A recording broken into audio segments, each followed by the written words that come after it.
Yeah, today was a little chilly. Supposed to be Yeah. all right the rest of the week, and then get cold again. But Nice.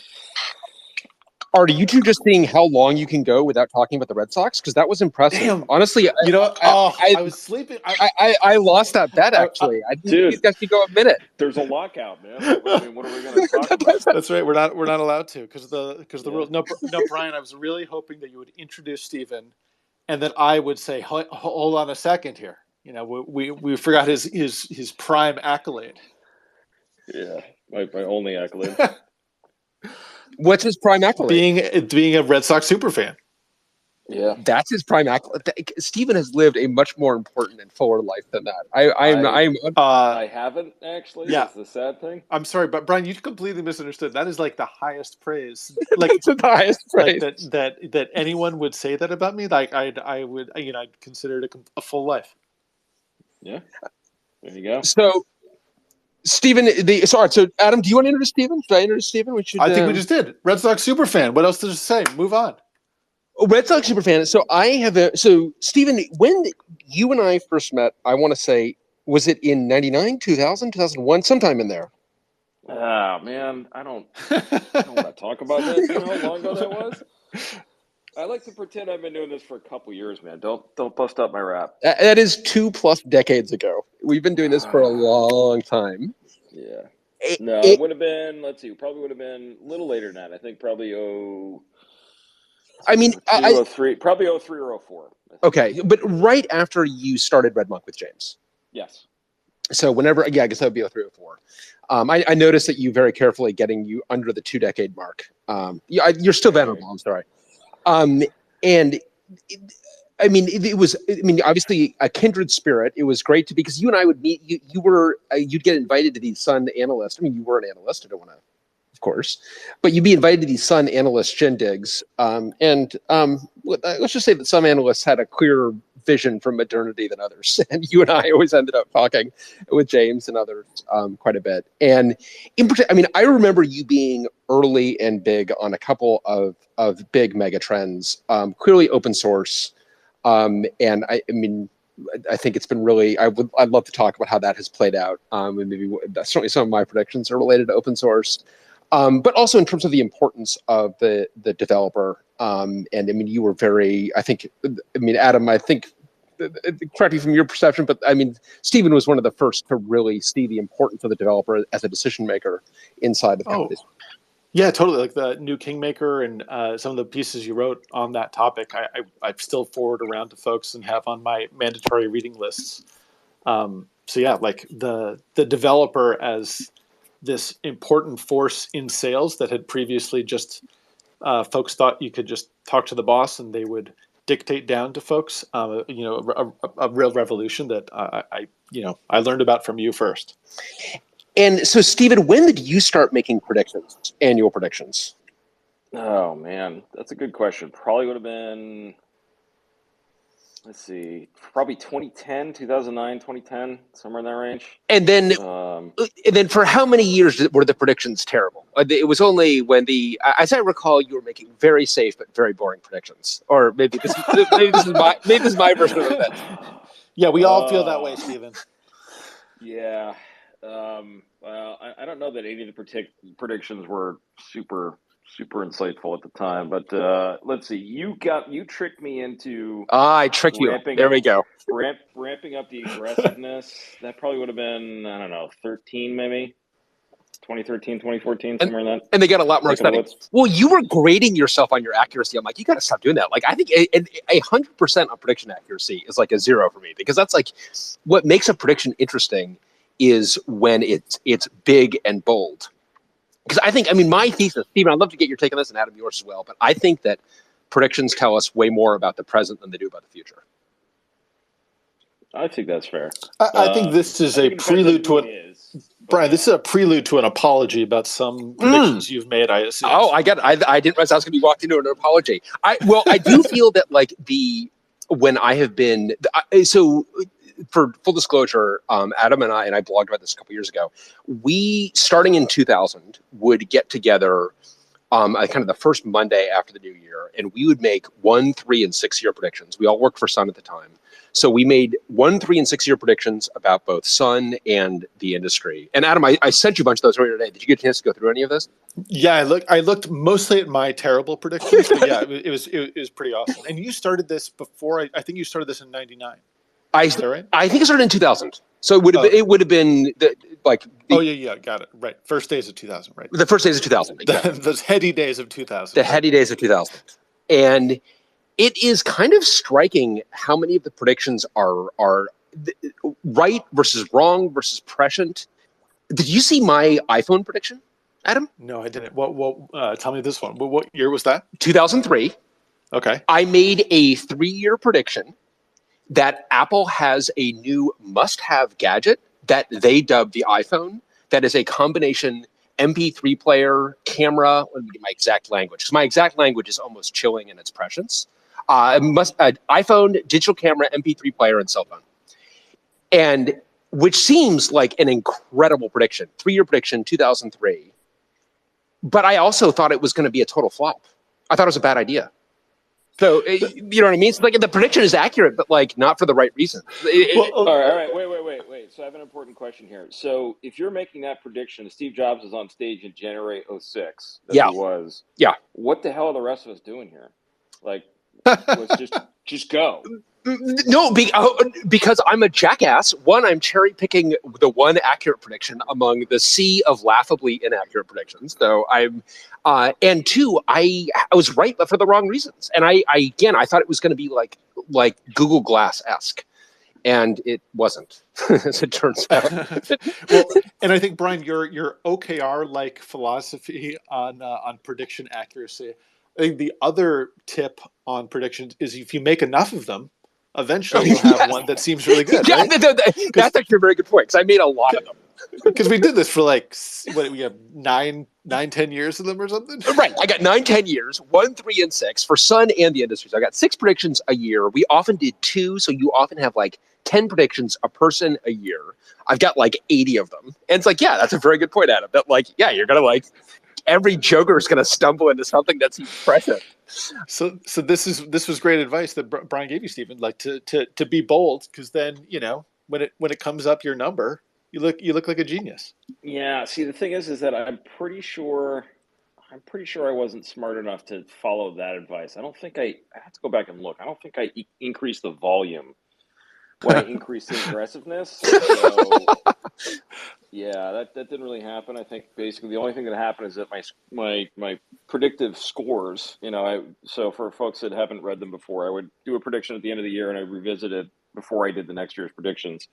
And I would score them, as Brian mentioned. And all I remember is my score, basically going into the tank. All of a sudden it was 30-40%. It was thanks, Brian. This is great. Not the way I scored you, Stephen. I scored you top marks those years. Those F- years were an A+ from my perspective. Okay. We need to get to people's predictions, but I do want to just set the record straight on this 2003 prediction. Because Brian is exactly as you said. Yes. And then had another prediction. And his other 3-year prediction was that he was disgusted by his trendy Apple predictions and expresses shame and remorse. That is true. Yeah, so, I was disgusted by prelude to approach. Okay. Yeah, and by the way, when the iPhone, if you go back and read my predictions when the iPhone actually launched, and all of us were predicting that it was going to be a disaster. So the other thing that we actually get into that I think is important, and I'm really glad we're recording this discussion. And Adam, maybe you've got some concrete examples of where this happened. Where do you know what I'm about to say? No. Where someone would make a prediction, and then we would revisit it 3 or 6 years later, and it would be totally true. And then everyone would be like, well, yeah, of course, everybody knew it. You were just saying what everyone believed. And it'd be like, no, fuck you all. Everybody was arguing with me about this and thought I was crazy when I made this prediction, and now it's true. I feel like that happened a bunch. I think that happened all over the place. I had one in 2007 while everyone was betting against the iPod, the iPhone. I think I said the iPod was a major gaming platform. I don't know if that's true. Probably it's true. But I think there's a lot of stuff as you go back. You're like, well, either that is obviously false or obviously not. But but you're right. Having some of the bickering recorded in the moment is going to be helpful to remember how bold some of these predictions might be. That's right. So we can go back and figure out, like, all right, was that actually a bold prediction at the time or not? Or was just one kind of expressing consensus? And I think, in general, we want to err on the bolder side for sure. And then I do think that these predictions are super revealing about the present. As I said, I mean, I think going back and you can see like something that was, and it was often like revealing about what was in the news like that week. And, something would be in the news and, half of the predictions are around, Itanium or around, which we definitely predicted the death of a lot. There was a lot of accurate predictions of the death of Itanium. So I think I'm really excited to do this. And Stephen, again, thank you so much for joining us, and really excited to have you. And obviously, as our distinguished guest, we're going to give you kind of carte blanche. I think for the rest of us, I kind of tweeted out what we want the rules of the road to be. But let's keep it to a 1, a 3, and a 6-year prediction. And then, often I have found that, at least with my kids like to enforce in their siblings what they fear most in themselves. And I use that as a lead into my restriction to one Web3 based prediction. You may think that is Brian imposing a rule on Brian. I am so tempted to make 80 Web3 based predictions, and yet we must resist temptation. And yet I also feel that it would be depriving ourselves of the agency to say that we can't have any Web3 based predictions. So that's what I'd like to say. I'd like to say you have at most one Web3 based predictions. You are, of course, welcome to have 0 Web3 predictions. Stephen, as I made clear when I tweeted out the ground rules, these rules do not apply to you, especially the Web3 based predictions. You may go off on a Web3 tirade as long as you want. Yeah, it's definitely one of them in there for sure. All right. But I only have the 3, so okay. All right. I'm not going to take up the 4. Not going to take up the 4. Okay, and then so 1, 3, and 6. One on Web, at most one on Web3. At most one talking your book, and I'm going to treat that like by that. That's a kind of that's a VC expression or an investor expression when people are talking about something that they're invested in. I'll leave everyone else to everyone to figure out what that means, because clearly we all have particular interests and domains of expertise and so on. So don't take that one too literally.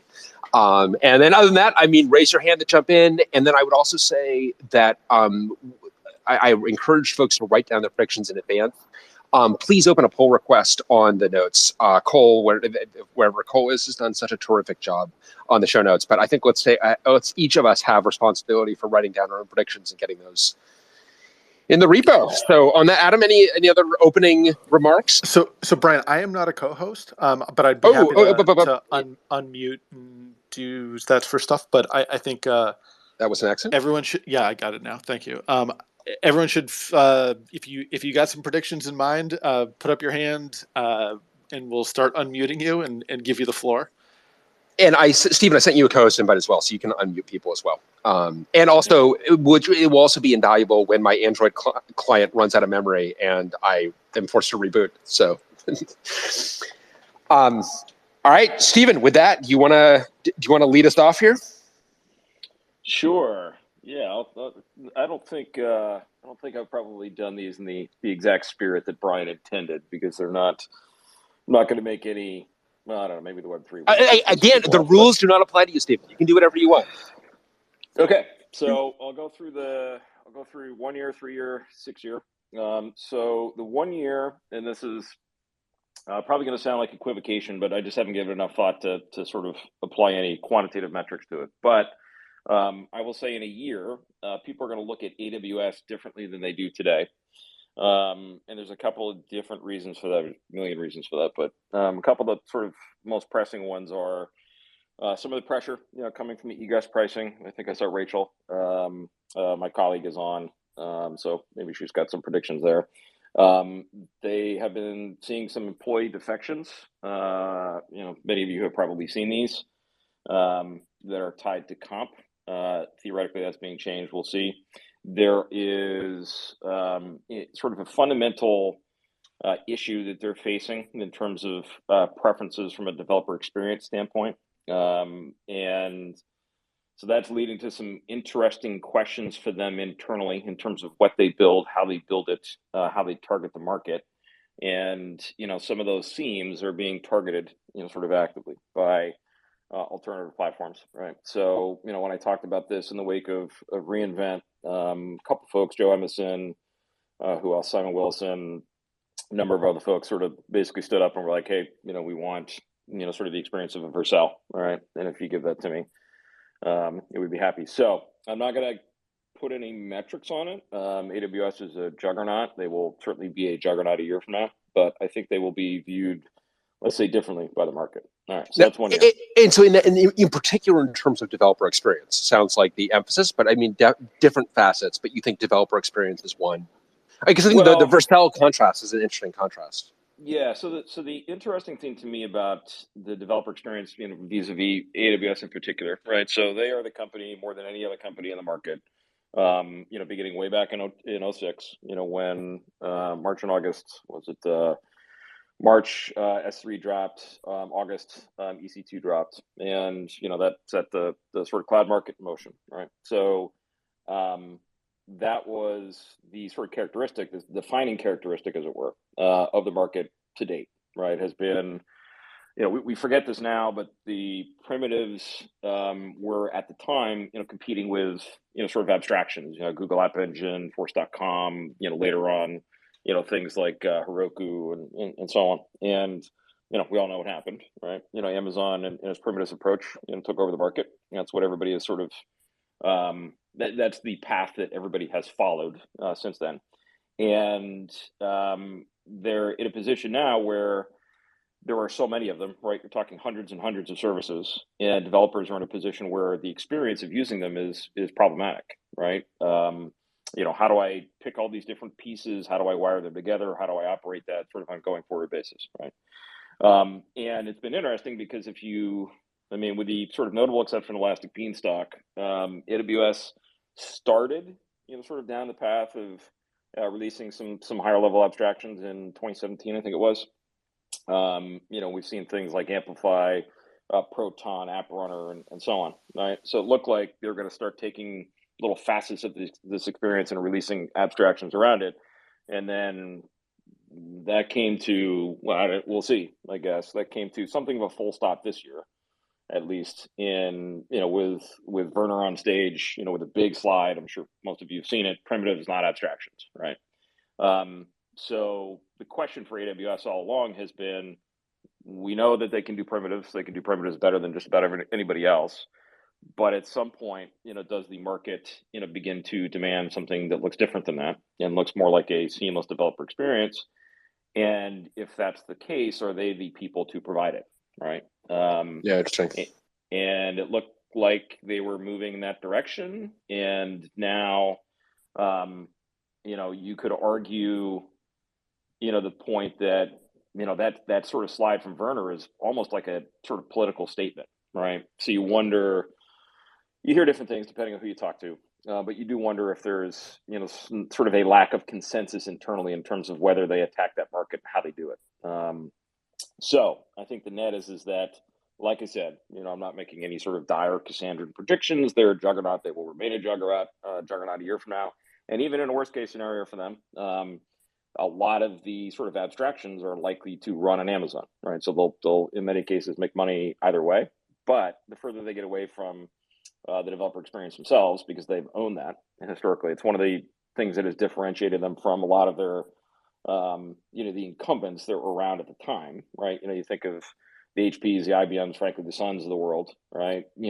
Very much lacked a direct relationship with the developer. Amazon was able to build that Totally. quite effectively. And so the further they get away from that, the further they are abstracted away from that market, the more interesting their relationship will be. All right.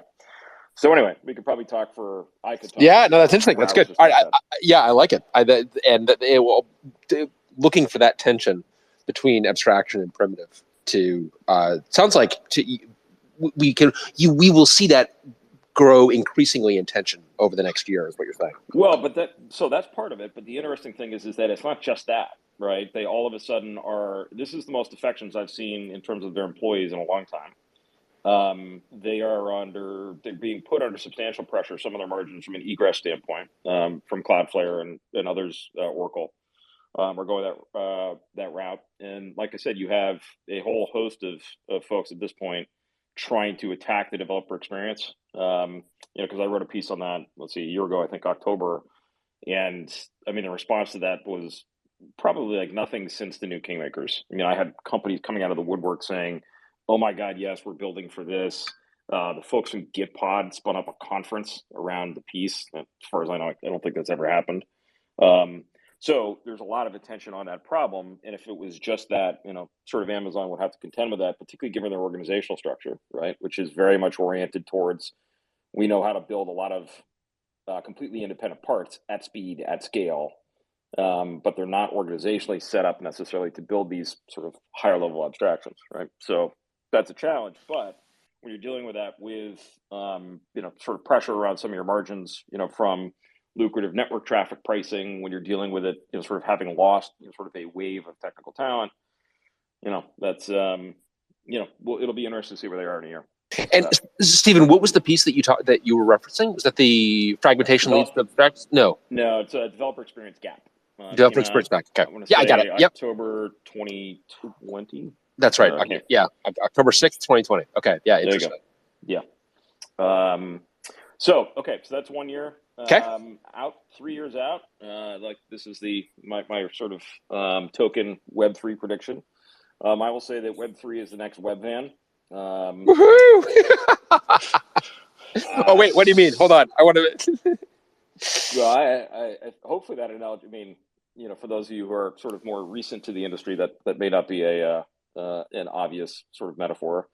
But Webvan was not a notable success. It was one of many venture efforts that went into the online grocery space, and they sort of built out this they invested a ton of capital, building out what they felt would be a brand new network of grocery delivery stores, and completely flamed out. And with Web3, it is honestly, this is sort of the most perplexing technical trend maybe I've seen ever. I'm trying to think. Okay, expand on that. I'm totally with you, and I don't remember a divide. Right? Yeah, I've seen a number of pieces sort of reference this sort of similarly, which is you have people, you'll have a sort of population, sort of one hand pro and the other hand con, and in many cases these are the sort of the pedigree of these people is relatively equal, right? A lot of the people on the pro side have done interesting, good work in their career and are adamantly sort of in belief that this is sort of the next thing. So, to me, if you sort of take it apart, I mean, can some of the pieces of technology sort of, be of service and be of use? Maybe. I will say personally, I have not seen any of them cross my desk in the way that I've seen certain other things pop yet. But look, there's time yet. But the bigger issue is just when you sort of fundamentally think through the examples that people are talking about. For me, they just don't make literally any sense. Like owning a piece of the internet, I'm like, do you understand how this works? Right? Yeah, but other than that, what would you say is your number two critique? And when I say it makes no sense, I mean the words don't parse together. I mean it is literal nonsense. It is like that is not a sentence. No, and the funny thing to me, I'm trying to think of. Well, I probably shouldn't name names, but anyway, there was one of the sort of higher profile backers of the technologies at one point where had this sort of comment on Twitter, which was like, hey, maybe you're comfortable with Facebook and Google and everyone else owning the servers, but personally I'm not. And I'm like, okay, but here's the thing, like literally all of the market evidence we see today says that people are totally fine with that. And Yes. When you decentralize that, you take a lot of the value away from these networks. Because I think when I looked it up, what was it? It was like 2.1 billion people, I think, on Facebook. Gmail, I want to say, was like 1.5 billion, close to 2 billion. Anyway, you just sort of run through the numbers, and it's like, it reminded me of conversations I had with Microsoft circa, I don't know, probably 03, 04, who were trying to sell me on DRM. And they're like, no, you don't Oh, it's big. understand. Yeah. It's this great thing. It's going to be able to protect these assets, no matter where they go and so on. And I'm like, sure. And then the first time that sort of a grandparent gets a picture that they can't open Yeah. because you've secured it, like how far do you think this is going to go? Like, this is not going to work for normal people. And I think in the Web3 space, this let's just say this experience seems to be repeating itself often, So and in some cases at great expense. So yeah, count me as a big no vote on Web3. So that's your 3-year prediction, but that I think I hear in there that like millions or hundreds of millions of dollars or tens of millions, billions of dollars get invested, and it comes to nothing. Yeah. Okay. Much. Exciting. Nice. Yeah. So, and I think this is also an important point about it not really having precedent in our careers, because I mean, Stephen, you and Adam and I mean, the three of us, we've seen a lot of revolutions in this business. And God, you must be as trolled as I am when people are like, oh, well, you must be one of those people that was against the internet. And you're like, yeah. Oh my God, fucking under the fingernail. It's like, no, and also like, hey, also you, someone who, I mean, not to be generational about it, but often not alive in 1993. It's like, Stephen, you and I were bullseye in that eternal September 1993. I got it in the internet the year before the eternal September in 1992. There were no naysayers of the internet. Email was an obvious killer app. I'm doing what I said I would. Email. I mean, I'm so sorry. This is why I need this. There's a fine line between the policing mind and the criminal mind, and sorry, Adam. We need to not spend this the whole time on Web3. I need to not. I'm sorry. Well, we can get back to Web3 because I assume each of us has one prediction. So. That's right. Exactly. We're going to get to do this rant a couple different times. That's right. So yeah. That's all right. Yeah. That's your 3 years. Right. Stephen, what's your 6 year? All right. So 6 year is a sad one for me, which is that I think open source is going to be considerably worse off.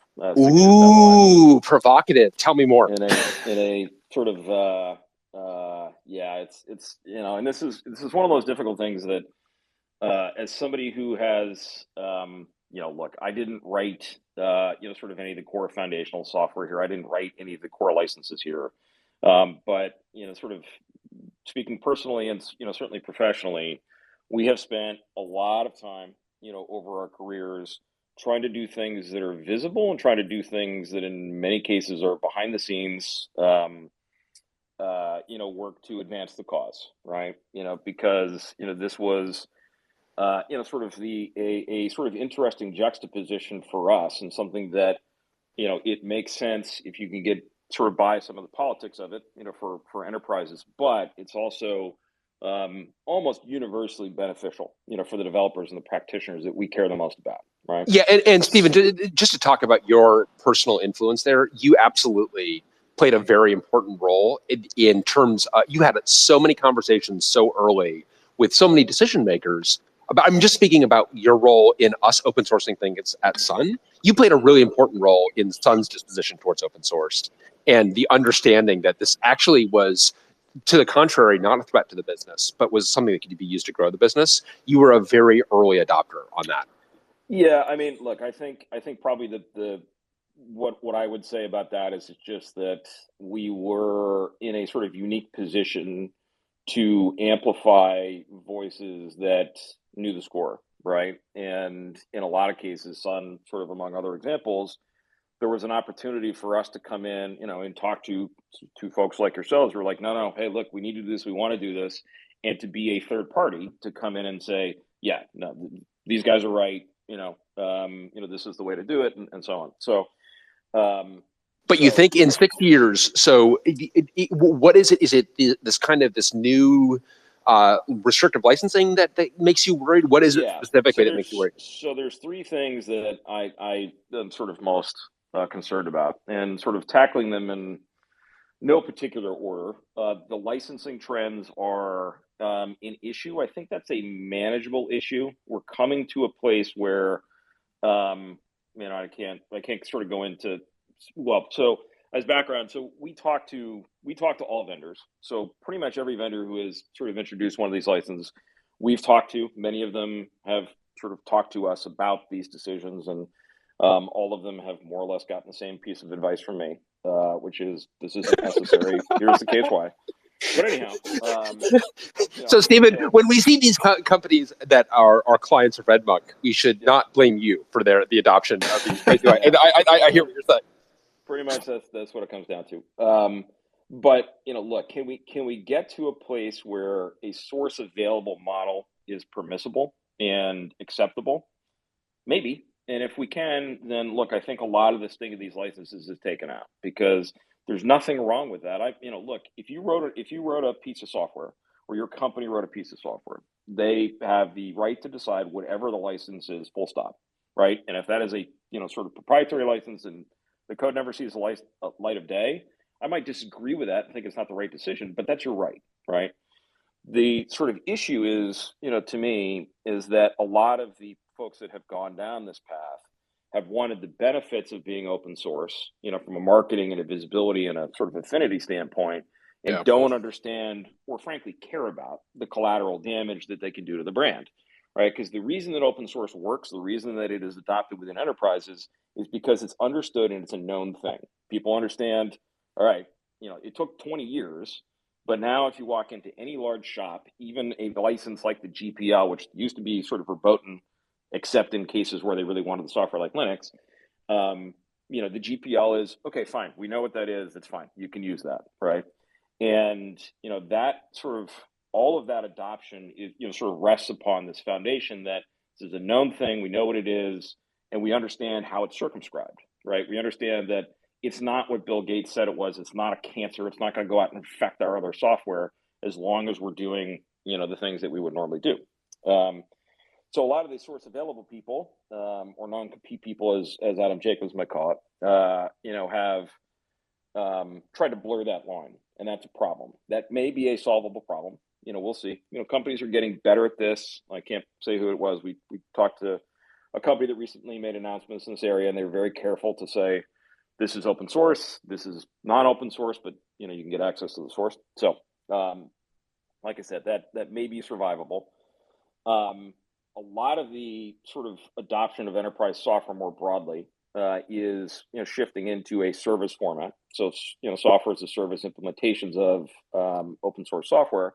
One of the things that gets lost in cases is that when companies do this and are successful at it, there is sort of less and less incentive for them to contribute back and certainly to maintain feature parity with the open source equivalents, right? So you begin to see deltas that widen and widen and widen between, what the open source implementation and what the software as a service implementation can do, right?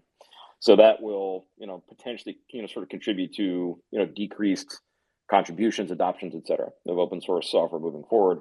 But lastly, and this is the problem that, there may be a solution to it, but I don't know what it is just the fact that, a lot of the software developers that we talk to today just don't care, right? The sort of, it's like, if you have a personal project and you decided not to assign a license to it, it's fine, right? If your intent is not for this stuff to be used.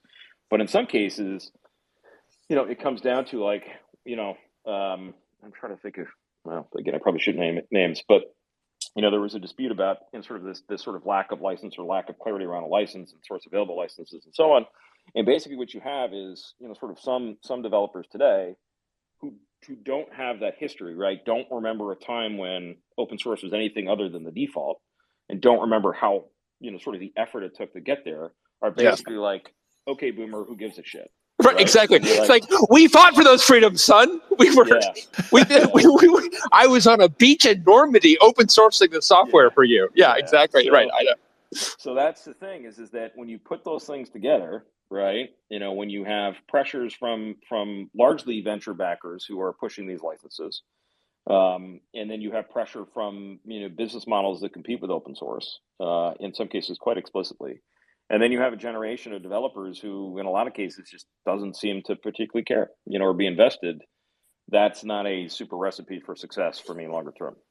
So Stephen, what does this look like? Because, I mean, surely you're not predicting that we go back to a world of proprietary databases, proprietary operating, proprietary compilers. I mean, open source is obviously going to continue to exist, but in 6 years, it's struggling, or it's no longer. I mean, it is as common to have proprietary solutions. I mean, what does this look like?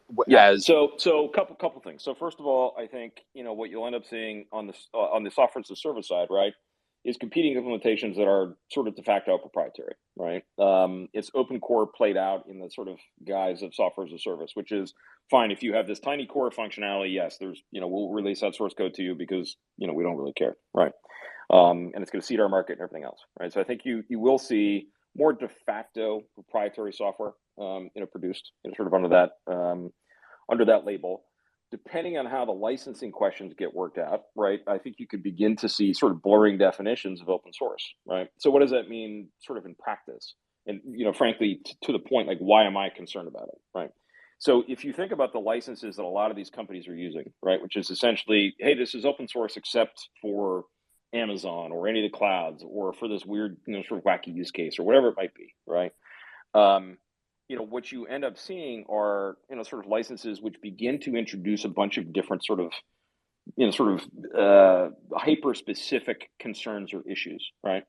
And, it's funny to me that, in many cases today, they don't recognize the issue that this was for open source originally, right? So one of the reasons that the OSI sort of argued against, a license proliferation, right, which is the generation of more and more and more and more of these open source licenses, is because that actually slows down adoption. Because what that means is that every new project that has its every own license is a one-off review for their legal, right, for procurement. And you would think that, I mean, there were efforts to do this for sure, but you would think that the source available people would get together and figure out, right, do we each need our own license? Right. Right. And but that's sort of antithetical to their goal, right? Who Potentially, knows, right? And it's like, no. And I talked to one of these vendors. They're like, no, we use the BSL. And I'm like, yeah, use the BSL with your own 3 totally unique, right, totally unique exceptions. right. Right. So yes, this so is not when the you say same source thing. available, just to clarify, do you mean like Seagate firmware, where if you're Google, it's open, or do you mean it's published on GitHub, but it's just got a weird ass license? Largely the latter, right? So source available. Technically speaking, the definition. Well, I'm not even actually sure who would be the arbiter of this, but in practice, when I would refer to that, and sort of when I talk to companies about this, what I'm referring to is more of a, okay, we want to make the source code available. We do not want to release it under the terms of an OSI license because we're afraid of, pick one, right? Amazon, whomever. So we're going to introduce it with this license, which basically prohibits whatever it is that we don't like. And in those cases, like I said, I've written about this. I've written about this quite extensively. But the gist of it is that I don't see the justification for these licenses myself. I would support, sort of as the people who are responsible for the creation of these projects, if that's their prerogative, then so be it. Right? I think in many cases, they substantially erred by changing tax, right? To sort of using open source in the beginning, making a promise to contributors, developers, et cetera, and then sort of pulling the rug out from under them, saying, haha, we want to do something different now. But set that aside, right? So when I'm sort of referring to source available, what I'm referring to is effectively that model, right? Which is, all right, look, I want to make this available. I want developers to be able to see it, in some form or fashion, but I'm scared of, it's usually Amazon, right? So that's the definition that I'm referring to here. I have to tell you, I'm tempted to take the other side of that prediction. I'm tempted to actually predict that these wonky licenses don't really hold up, and they're kind of viewed to be more complicated than they're worth, and that the trend abates. But I don't know. I have quite the guts to do it. That would be great. If you put it this way, this is one of those predictions that I would be delighted to be wrong. Right. In contrast to your Web3 prediction, which if that's not wrong, it's really going to be problematic. Yeah. Anyway, that's what I got for you. All right, those are good. Those are very Awesome. thought-provoking. Awesome. Steve, Yeah. just quickly, where do you stand on the server-side public license, the licenses used by MongoDB and Graylog and Elastic? Like, where do you stand on that? As a... I think those licenses are A, unnecessary, and B, strongly problematic. And I would further say that, one of the things that with the SSPL in particular, one of the things that gets lost is the version. So, I don't want to go through the sort of whole backstory here, but so Mongo submitted the SSPL to the OSI to try to get it through, it certified as agreed upon as an open source license. And in the midst of this process, they revised it, right? So they had a different version of the license, which tried to sort of narrow it down and so on. That's not the license that actually is in practice today, because when it became clear that the OSI, and to be totally fair to Mongo, the OSI at that point, and still arguably, but certainly at that point, had a totally broken review process, right? The process of doing this was is very problematic for a number of different reasons, right? So it's not as if the OSI is blameless here, but the net here is that when it became clear the license was, the SSPL was, the revised version was not going to be approved, they abandoned that process, and the version of the SSPL applied today. I would just suggest that you go read that license. I think I want to say it's section 13, and yeah, I would. Yeah, I will say, I am not a fan of any of those licenses. But the sort of the important thing to me is basically how the companies talk about them. That's the most important piece. So in other words, if you want to have a license that says, look, if you Amazon or whomever is doing this thing that I don't like, then you have a lot of problems, right? Like I said, I don't think that's necessary or whatever, but it's their right to do that. The difficulty, the biggest problem for open source is when people begin to confuse that with open source, right? And some of these companies have been good about making that clean delineation, and some of these companies have not, right? Some of these companies use open source and source available interchangeably. So what that means ultimately is that when you play this out over the longer term, what you potentially end up with is a scenario where people begin to hear, hey, this is an open source license, and they go read things like this, and they're like, whoa, like this is what open source is? Like, this is not for me. This is not going to work. I'm going to go to, pick something up. Software as a service implementation, piece where I don't really care, because the license is not applicable, given I'm not operating the service myself. So, yeah. Stephen, I would like to say, actually a problem? Is what really at the end of the day? Matt, in terms of like the proliferation of them, or is what do you mean by, is it a problem? I mean, the proliferation of them doesn't seem to strike me as really being an issue. Well, here's the thing: the proliferation. I wish it weren't. The proliferation of them, you can actually argue it both ways, right? So on the one hand, you can make the argument, and I think there's a reasonable argument about this, that the proliferation of them actually will sort of impede their usage, right? Because if they had one and it was consistent, that's the kind of thing that actually, sort of decreases the friction to using the software covering it, right? Because you're like, okay, my legal team can review one of these licenses. I can't review 5 or 10 or whatever it might be. But the flip side is that the more companies that do this, and we've seen this in practice, right? The first couple of these came pretty slowly and were huge deals and, generated a ton of controversy, but each one, decreases the friction for the next company doing the same, and the next company doing the same, and the next company doing the same.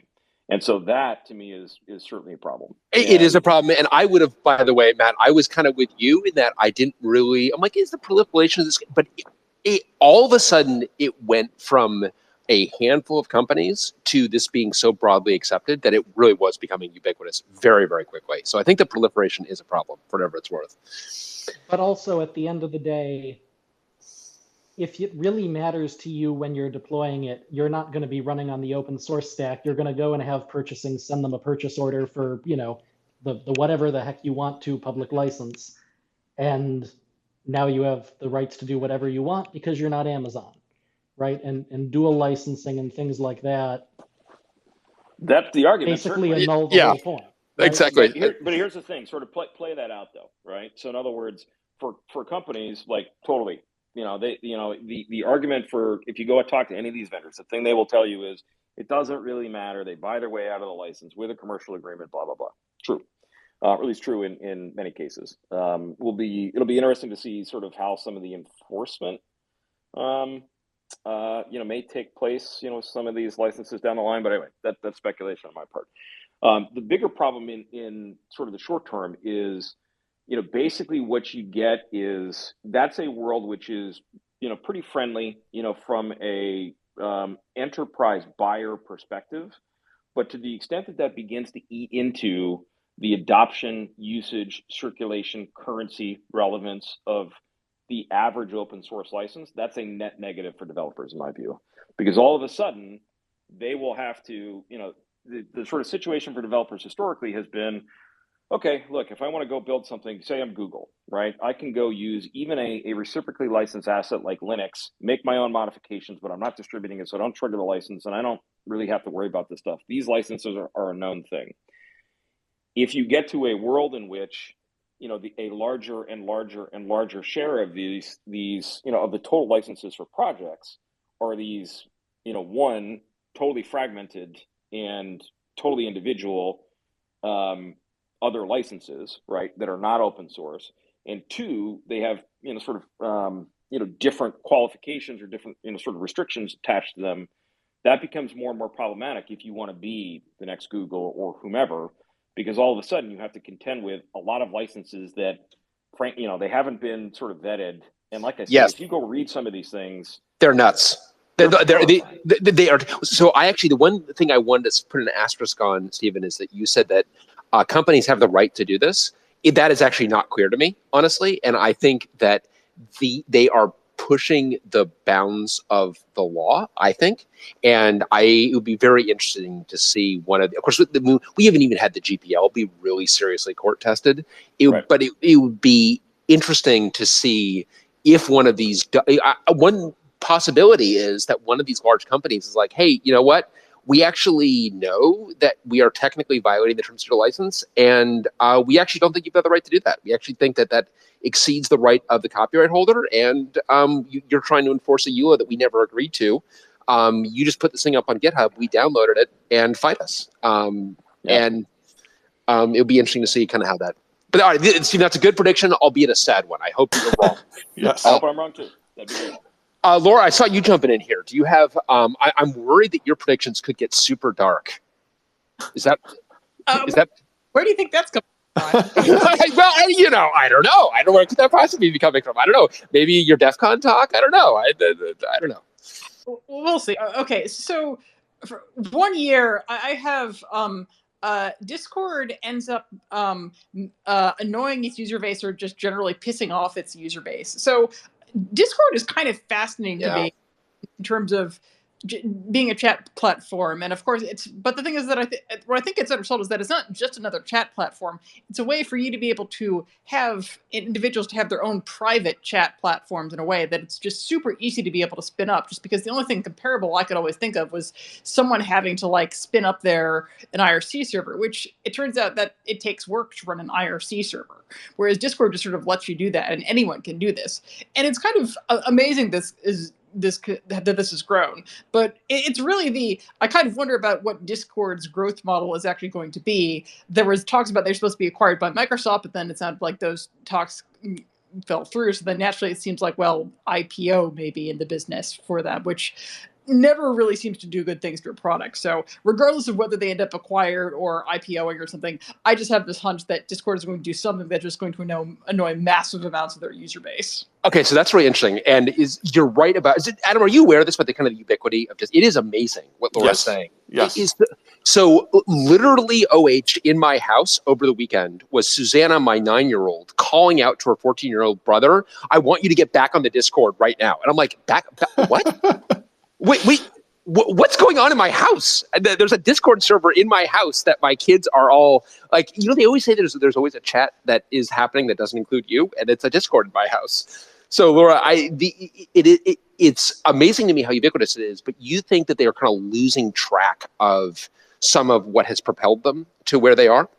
It's not clear if they're losing track or if it just seems like I'm just waiting for the other shoe to drop for them to just screw up something. I mean, I'm not rooting for them to do this, of course, but it's like the nature of where these things go, just because I wonder exactly how they're going to be able to keep going and what their stuff is. I mean, custom emojis are great, but it's not clear what their model is going forward. Laura, I really like they get acquired and this happens. A little prelude for next week. Another way this could happen is they make an acquisition, and that's what screws up their user base.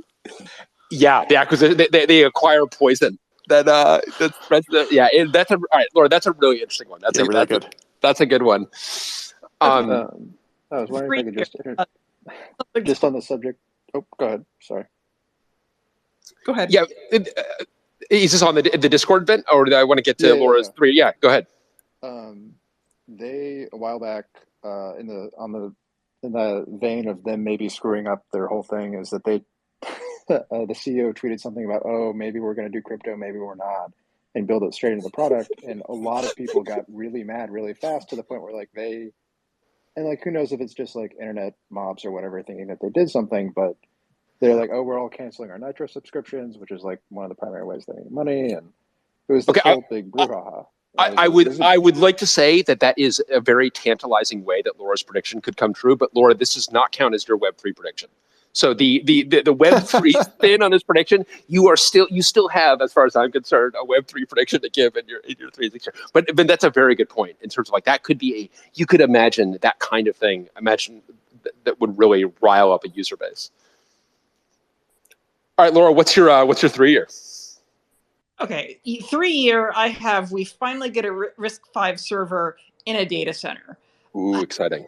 But I'm going to put this with some caveat, is that there's going to be something that is finally going to arrive in a data center, but I don't know exactly if that means it's actually going to be successful, or if that just means in ubiquitous, or if that just means that something finally arrives in a data center in a server. Just because I think so far we've seen that RISC-V has shown a lot of progress, but nothing is really panned out to be able to deliver anything. And I think it's still a little bit too early, at least for the hardware side of things, and for still trying to come up with the standards. Okay, you are in very good company there, because I ended up predicting that ARM was going to be a thing on its server, and this was like I'd have to go back and look, like 2010 or 2011, and I mean I was right. It just took like a decade. So.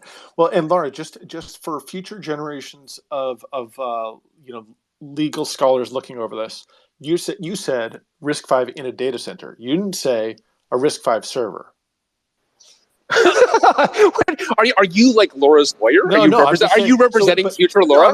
Well, sort of. So I just want to make it clear for future generations. But that might be like an embedded storage processor or something like that. But not like if we were to switch our from ARM to RISC-V. Yeah, I mean, this could be a RISC-V BMC, for example. I don't think that's what Laura's. I don't think that's Laura's prediction. Yeah, the RISC-V that's in your hard drive doesn't count. Laura, what's your prediction? But I would expect that if we were talking something like actually technically in a data center, I think we'd be possibly seeing that much sooner. But yeah, I assumed that, Laura.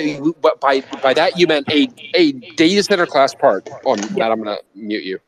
You mean like a modern aggressive process? What today would be a 7 nanometer or 5 nanometer process that consumes a lot of power, high clock, many cores. Is that a fair statement? Yeah, nice. That's a great. That's exciting. Hang on that note, I've got to one up that. 6 year prediction: there is a RISC-V supercomputer in the top 500. Ooh, there we go. That's a good one. I like that one. Yeah. All right, Laura, that's a great prediction. What's your? Do you have a 6 year? Okay, so 6 year is that email goes the way of the landline. It's still going to be around, it's going to be used, but it's not going to be popular. It's just going to be falling off. Email is dying, honestly, and anything other than trying to use something like Gmail just seems to be a nightmare to be able to get to work. I mean, you basically have divergence. You have either everyone's on Gmail or something like that, or they're running their own boutique mail server somewhere. And I mean, trying to get these two to interact is just a nightmare. I think it's going to go the way of the. I feel like Stuart Butterfield just joined this call. That is a great prediction, though, and Laura, I also love the way you're phrasing it in terms of like landlines still exist. Email will obviously exist in 6 years. It's just that it will be the way like, yeah, I use email to, for these kind of to communicate with my teacher, but not something, or maybe not even that. That feels very that could like very chilling, and that could be very accurate. That's a great prediction. Yeah, really good one. I don't have an answer. Use email to communicate with CI. Yeah. Yeah, maybe GitHub's notifications are a way to get me to delete my email address like earlier rather than later, because I know I need to manage my notifications later, but holy God, that thing gives a lot of notifications. But yeah, I have no idea what exactly will replace email, but I'm just guessing here that it's going to be on the decline. Yeah, well, I think that assuming that Discord has not completely lost its user base in your 1 year prediction, I think that the instant messaging platforms seem to be replacing a lot of what the value that email brought. Yeah, which has its pluses and minuses there. I think in terms of the what exactly, and once again, get into the argument of what's an open standard and everything there, which is another can of worms, but. Well, Laura, those are 3 great predictions, and I had no reason to fear. None of those were related to the world being rooted in us all being. So that was that none of them had to do with security vulnerabilities. I'm really impressed. Well, you told her not to do the things that were 100% going to happen. There we go. Well played. Well played. That's it. Yeah, exactly. Maybe those aren't exciting because we know that there are future vulnerabilities are out there. All right. Who's Sophia? I saw you. You asking to join. Do you have some predictions? What's happening? Okay. I do have some predictions, so I could go next. Go for it, Ian. Yep. I don't have a 1 year, but I have a 3 and a 6. For the 3 year, I think that due to CCPA copycat laws in other US states, possible US federal legislation plus changing global regulatory environment, there will be GDPR-like protections kind of rolled out globally across most big players' user bases without them being geo-fenced. I think this will also have impacts on SaaS adoption. So the more you spread data around, it makes things like right to amendment and right to deletion under GDPR harder to implement.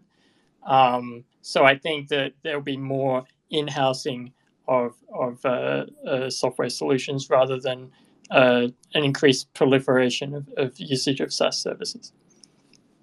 Ian, that's really interesting. So do you mean like GDPR like regulation at a state level inside the US or federal level regulation, or maybe all of the above?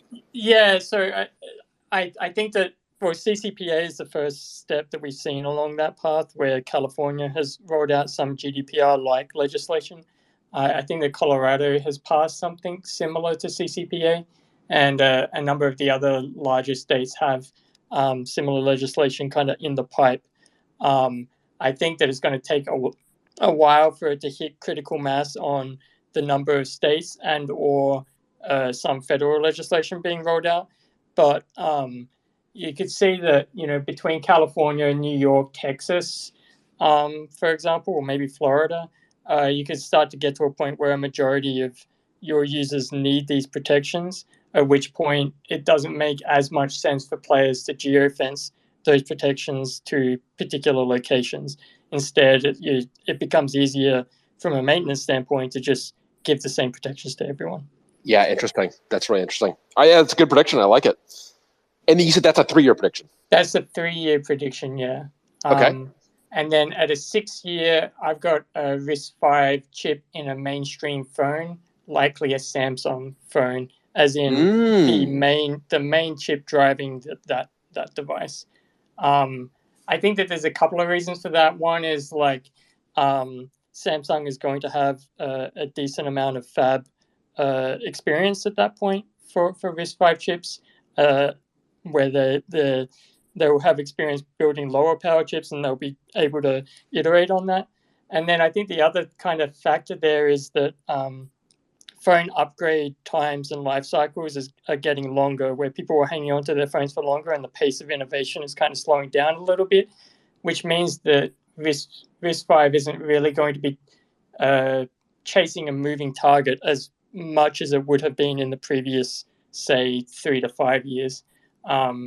or say even the previous 6 years, right? So at the 6 years from now, it's a lot more feasible for a RISC-V processor to be able to be competitive in that market.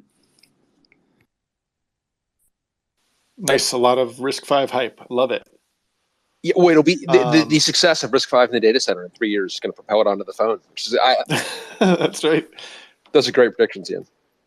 All right, Vint, you want to go next? Thanks for raising your hand. That really helps for us to know who's got predictions. What do you have, Vint? Yeah, hey, this is Zach. And I guess I'll follow up with more sort of political predictions, but I'll caveat this with just why I'm talking about this specifically the antitrust field. I'm an expert in antitrust. There's a New York Times article about it, about some research I did on Google and web crawling. And so I'm not speaking. I guess I'm trying to establish authority. Like, I'm not just some programmer talking about antitrust. I know a fair amount and I watch it fairly closely. Zach, are you accusing programmers about speaking about things with authority on which they have absolutely no understanding? I'm sure. Yes. It's happened once or twice, right? Yes. So I guess my 1 year prediction for antitrust is that we're not going to see much. It looks like the antitrust bills in Congress are fairly well locked up. There's a New York Times article about how there's a lot of noise last year. And just this is antitrust specifically in social media, in cloud computing. So, I mean, where the whole, well, I'll say the tech industry in general. Okay. But sort of the American economy, right, in particular.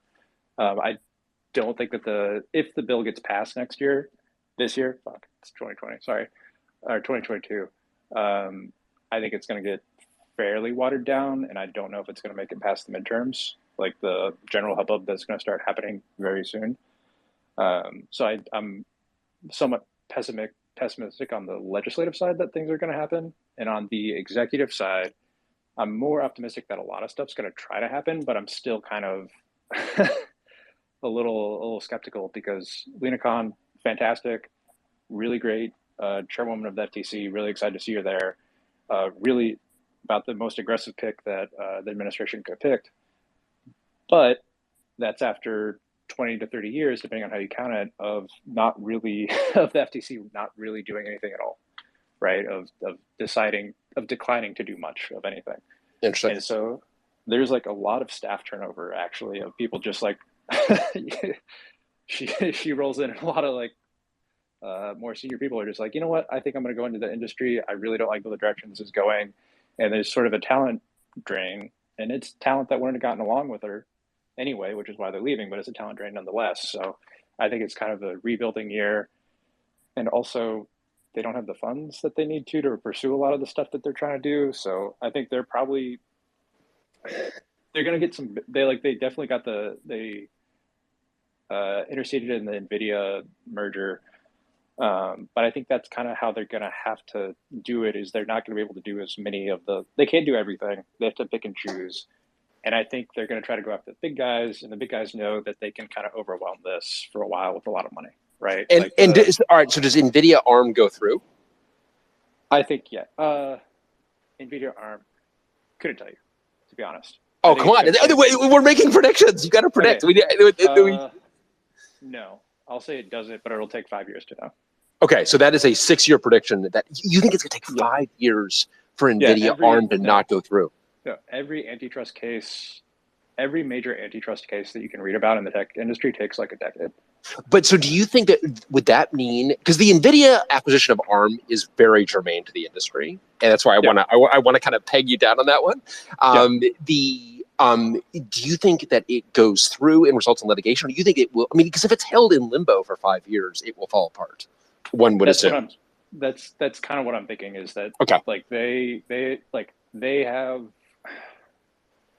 going to pick and choose their battles, right?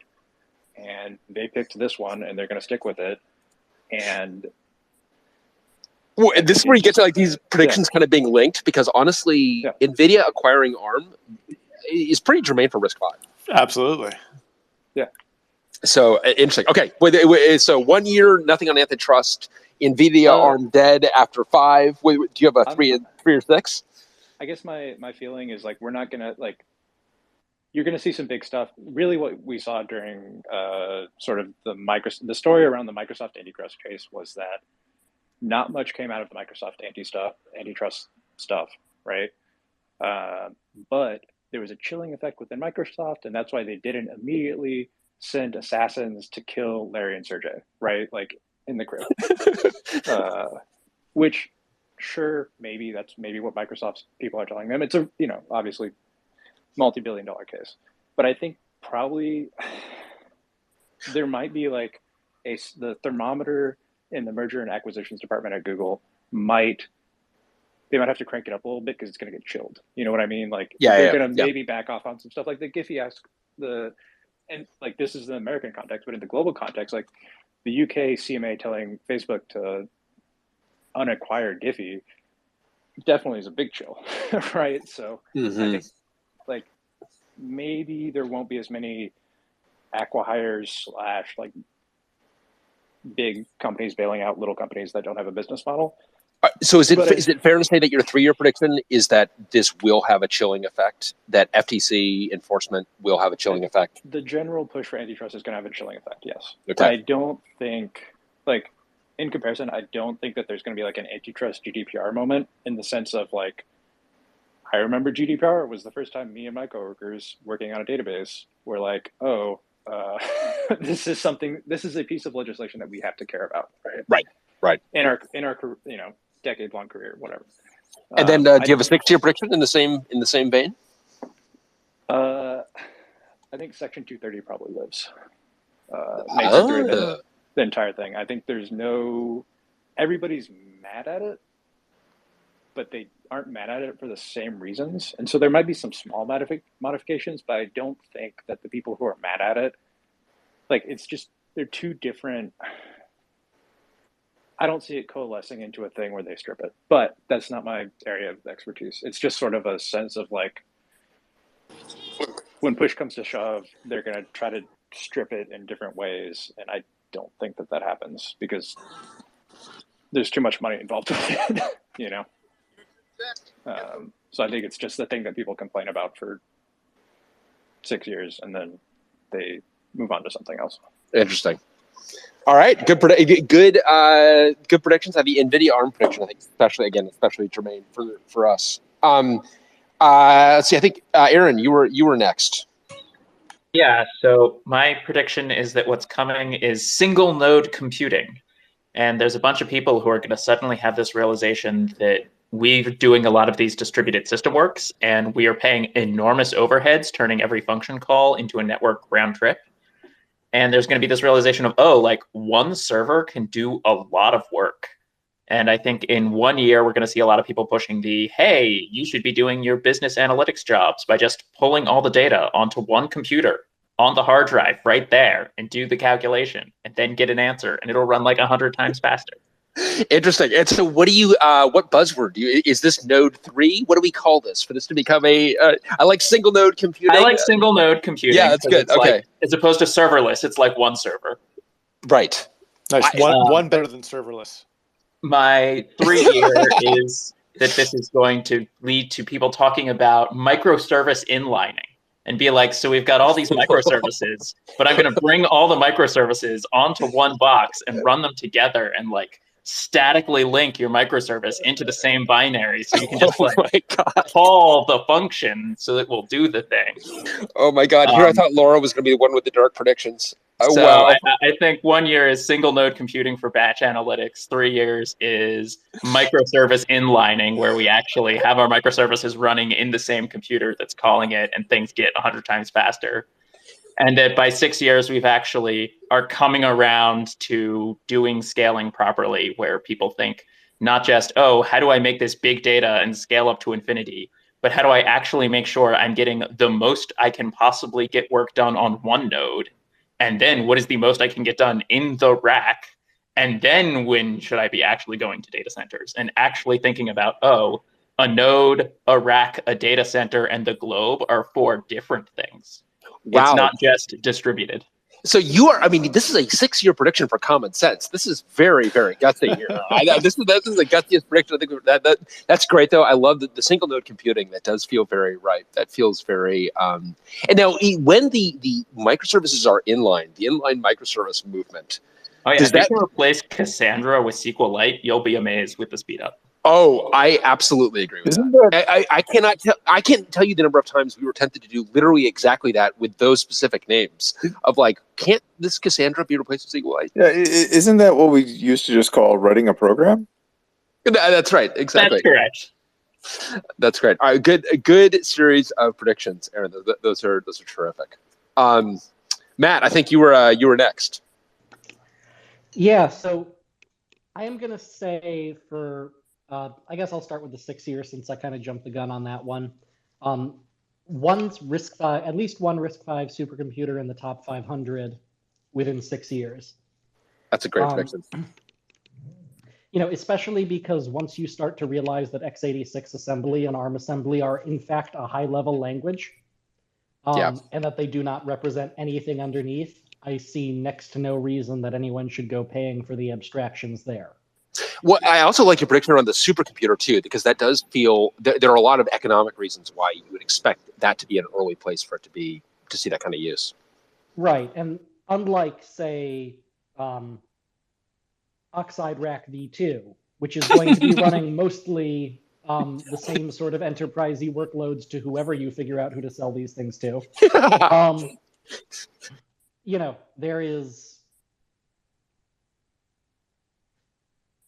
There's just a lot less need to run completely random legacy applications from 1986, right? Totally. Yeah. And you have postdocs who are a labor force that you have that is captive effectively. So yeah.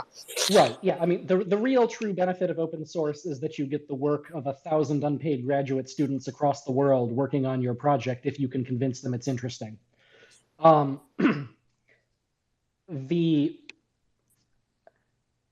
The interesting thing is that I'm not sure how far RISC-V scales beyond about 6 years, just because I think they've done some things in the way it's designed that are just going to completely kneecap it as it grows. Interesting. So maybe 15-year prediction, RISC-V is in the same sentence as MIPS. Yeah, just because the whole modular ISA concept, it turns out you really can't shrink the ISA post facto. And I also think that maybe you've got the same concern that certainly I've got about the reproprietarization of RISC-V and encouraging proprietary firmware and so on is a real problem. So a good 6-year prediction. What do you have for 3 years? For 3 years, I think we are probably going to see some level of daylight in terms of open FPGAs. In that, to be more specific and to be more bold, because heck, why the heck not? We are going to see a contemporary equivalent level FPGA, equivalent to an UltraScale Plus type FPGA, with completely open toolchain, or at least much more open toolchain than we see today. Amen. And may I read to you, and Matt, I'm getting a little bit of feedback from you, so I'm just going to mute you when you're talking. Just mute yourself when you're not talking. But I'm going to read to you verbatim my 6-year prediction. One of the top 3 FPGA manufacturers has adopted a deliberate all-open strategy, bringing a Linux-like democratization of soft logic. So you and I have got that's a 6-year for me, but it sounds like you made a very similar 3-year kind of prediction. So Stephen, this is a counterpoint to your gloomy open source, but the looking towards open FPGAs. Matt, I definitely agree. It feels like we're close to an important moment. I hope you're right. I will say that much. Yeah. I would not necessarily agree with you on the top 3 point. This strikes me as something that's probably more likely to bubble up as a startup than it is to come down from the top, just because the closedness of Xilinx and Altera's tools is just so intrinsic to their DNA that to be clear, I said but my prediction is one of the top 3 in 6 years. So I actually think. Okay. Yes, I'll give you that one. And then what's your what do you have for a 1-year prediction? Are you familiar with Framework, the laptop company? Yeah, right. Yeah, I actually have one. My son installed Linux on it over this last vacation. You know, honestly, probably my going prediction is that they are ultimately unsuccessful. Well, I'm gonna go get some. Hold on, I'm Oh gonna my go get some God. spare parts right now. Pardon me. That's right. You really walked out and into that one. Jeez. Do you love it, Adam? Because if you love it, I really want to. I want you to be here for this Well, prediction. cool. I mean, you know it's Jam. It's like an open source or like kind of an open platform where you can repair it yourself, and it's very cool when you get it. You open it up, and like every component has QR codes, and you can scan it, and it'll tell you how not to zap your DIMMs and how This to looks install. great. Yeah, it's a really cool box. I mean, very much in the Oxide ethos. Not as ambitious on some things. Like the main board still looks like sort of a normal, collection of components, but it's a lot of it's open. A lot of the components are open. You can replace things that break, which is pretty nifty. I think that's great. I don't care if nothing's going to die. Too bad it's going to fail, right? That's right. My going counterpoint to that is not that the fact that it's open is problematic. It's that really it is not substantially different enough from what is out there already to be compelling. They go and they claim that this is all open, and it turns out that like M.2 SSDs are M.2 SSDs. Right. And it turns out that a couple of laptop makers decided to solder down LPDDR RAM, and then Framework decided, hey, let's not do that and call ourselves heroes. But like if you crack open the majority of laptops in the market, they are not substantially different, with the exception that like they don't have a massive hype train about open hardware. This looks pretty cool, though. I'm like, I want to get one of these for my kids. This that looks good. Yeah, I mean, I think you're right in that. Like right now, they are default dead, right? Like they need to achieve a new kind of success. Man, if I were betting my hopes and not my money, I definitely bet on them. Yeah, Tom, I saw, and then Tom, I saw you'd raise your hand earlier. Do you have some predictions? And then I want to get to 10K. Sure, thanks, Brian. I promise to be quick. And my predictions, I think if they do arrive, even then they'll be way overdue. 1 year, I think that at least 2 of the large cloud providers will become startlingly good at partnering. And surprise us all. 3 year, stablecoins will become regulated. That's my sort of Web3-ish one. Okay. Okay, no. So the stablecoins become regulated in that act of regulation. Do they kind of fall apart, or do they actually become part Inevitably, of? Yeah. Okay, just checking. Phew. Yeah, I mean, I think that I think that there are regulators already who view them in the same light that there was I can't remember the code name for it, but that project during the war where Hitler took on printing bunches of £5 notes and planned to drop them, throughout the UK in order to try and destabilize the currency. I mean, we're getting to that point. So interesting. Yes. And 6 year, my 6 year is the biggest outside of the clouds. The biggest data center server provider will be a company that hasn't sold any servers yet. That's awesome. I love that prediction. And 6 years isn't soon enough. 6 years isn't soon enough. That's great. That's a great prediction. I love that prediction. Talking our book. Right, exactly. Well, listen, you can't predict your book, but you can predict someone else's book. That's okay. We welcome that. That's great. Those are great predictions. And Tom, just your first prediction, you said that the cloud providers will be partnering. Is that? I want to understand that one a little bit better. Yeah, I think that even with vendors whose services complete directly with some of their own offerings, they'll deeply partner. Yeah, interesting. That's really interesting. Good. All right, those are good predictions. Especially love that 6 year. That 6 years great. As long as it's anyway, that's a great prediction. All right, Tinko, what do you got? Hi. All right. I think for my first prediction, I want to be a little bit bold and something I don't have any authority on. So It's going to be good. I think multiple companies will have demonstrated a general intelligence one-shot machine learning system. That's in a year? I think we're so close to this that it's within 1 year. Okay. Multiple companies. Yeah. That's bold. Yeah. It happened. It actually happened several years ago. Adam is actually a bot that I've been cultivating for some number of years. Not a very good one. That's exactly what I trained the bot to say. Nice. Do you have any top candidates for who those might be, or just generic thought? Yeah, probably like I think the Google one, what's called DeepMind, they already announced that they have done it, I think, or that they're very close. So that's probably one, and the other one might be like a total random one. I don't know, but I think that like it's not going to be efficient. Like it's not going to be, oh, I'm going to tell this machine how to drive and it will drive a car, right? So not at that level, but more at the it's a system that should you scale it infinitely, make it infinite fast, it would be able. You could teach it to do such things, but in the beginning, it would be like teaching a toddler how to play chess or something. Like it would be. Yeah, I wouldn't recommend it. Yeah. Yeah, but, exactly. But also, you don't have to show them 1 million games or 10 billion games before it knows sort of how to play chess. It would actually learn the rules, make a model of the chess game, and then execute that model within its own system to make prediction on what the best move is going to be. Without programming. I infer that you either don't have a toddler, or the only toddler you have, or have our chess prodigies, because teaching a toddler chess, it feels like a very apt metaphor. 6 months pregnant. Yeah, there you go. Okay, well, yeah, right. Yeah. Come back. Come back in 6 years, right? Okay. All right, what else you got? That's a good one. What else you got? Okay, so the 3 year is actually from my book.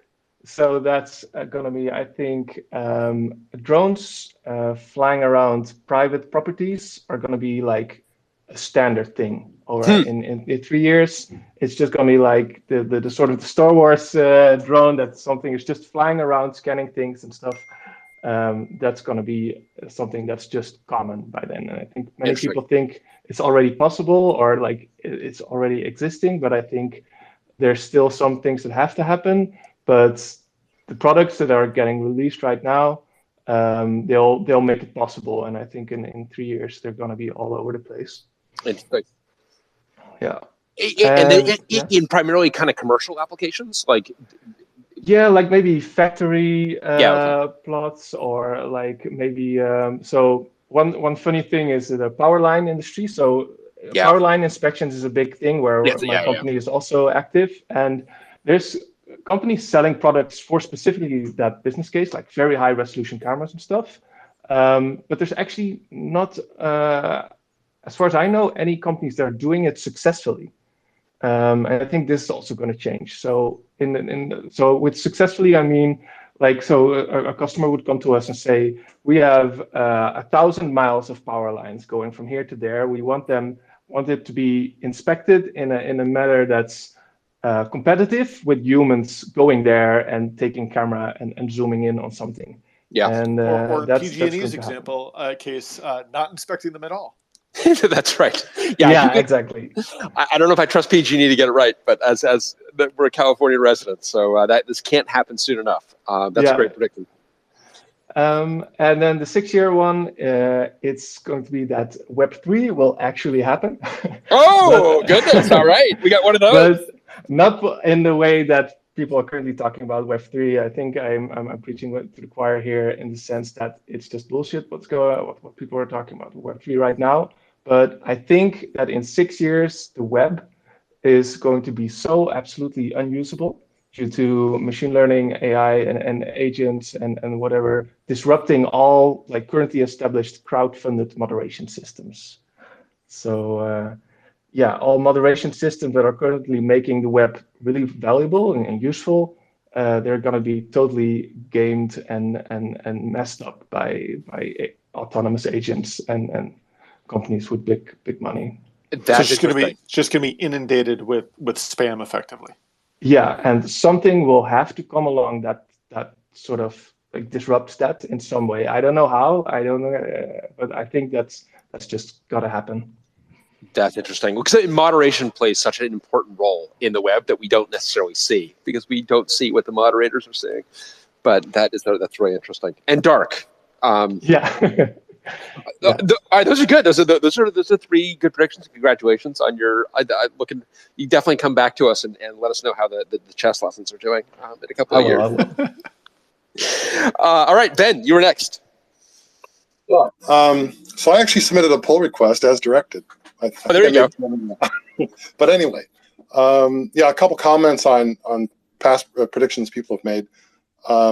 I think as soon as the big x86 vendors feel threatened by RISC or any other architecture, there's no problem with them throwing that instruction set alongside what they already have. The problem with that approach is the accretion of behaviors that makes it impossible to reason about a part and to trust it, and also burning all those extra gates, which at scale waste a lot of power. In much the same way that C is not a low-level language, any modern instruction set is not that low level. They start low level. RISC and MIPS and ARM have all started low level, but as they try to optimize their behavior, they become more complex, and your assembler is not really the representative of what the machine code's doing. Yeah, interesting. So let's see. I was thinking about the global pandemic. What's different between the last one, Spanish flu, and how technology relates to that. And I was, thinking about working at home and just wanting space for another few monitors on my desk. And what do people do who don't have that space even for, one extra monitor? I think smart glasses might actually have a market if they come down from their current approximately $1,500 price to something more the cost of an affordable cell phone. I think Google Glass, the Google Glass type thing will have a place. I think people are, there's going to be a lasting effect of people not really wanting to get into crowded workspaces again. So that's my 1 year prediction that smart glasses become a viable alternative. That's interesting. Yeah. Relating to, AI and moderation systems breaking down, I think that if people step away from their desks and use these in real life, that's another venue where ads are going to be completely inundating, inundating that space. And much like, Lady Bird Johnson's Highway Beautification Act that removed so many billboards from highways, there's going to be such a revolt. There's going to have to be legislation to severely curtail intrusive advertising. 3 years out, I think that the cost of maintaining all this commercial space for offices is just going to be such a burden on companies that they're going to find something else. The world's going to find something else to do with it, whether they go bankrupt or sell it off at fire sale prices. And I think that may be used to provide housing. And is that a 1 or 3 year? That's a 3 year prediction. It sounds like that's a 3 year. It'll be based on financials of companies. Everyone thinks pandemic's going to be over. People are going to go back to the workplace. Everything's going to be exactly the way it was before. And I think that, I don't think that's going to work out. I think it's going to stretch out longer than the finances of the companies that maintain these workspaces. The workforce is going to remain remote longer than you can remain solvent from a commercial real estate perspective. Yeah. Okay. Interesting. Yeah.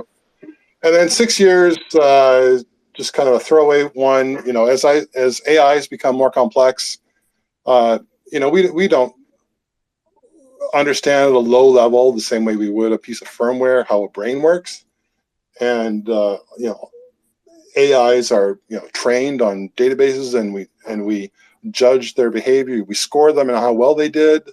To give them aptitude tests. My prediction is that AI specialists are more therapists than programmers. This is certainly something that I have said as a kind of an AGI malcontent, is that there are lots of things that the brain does that we don't like brain cancer and neurodegenerative disorders that we probably don't want our computing systems to have. So the we may be signing up for therapists, AI related therapists. That'd be pretty funny. And that's it for me. Those are great. Those are terrific. Those are terrific. So Adam, do you? I think Kelsey Hightower just joined us. Kelsey, do you have some 1, 3, and 6 year predictions for us? Oh man, I'm in the wrong state of mind for predicting. My 1 year would be, I think this year is going to be a really basic year in terms of predictions. I think it's going to be more of the same. A lot of hope of getting back to normal, whatever that means. I think redefining normal will be the thing. But so that 1 year is going to be the land grab of defining the new normal. So there'll be a competition between the metaverse, whatever that means, figuring out what your life should be. But I think the competition started last year. So the first year is going to be just a competition for who wants to define the new normal, whether it's going back into the office, working 9 to 5, or realizing that we were stuck in the matrix and we should get out. Interesting. Yeah. And this year will be kind of we'll start to see some of the options emerge. 3 years. In 3 years, I think a lot of things that we started during the pandemic, I think we're starting them from the wrong place of desperation. They will backfire like dramatically bad. So, for example, I think cryptocurrency will open the door to government finally finding a way to track your actual money. I think they've held off for a very long time in the name of freedom and thinking that would freak people out.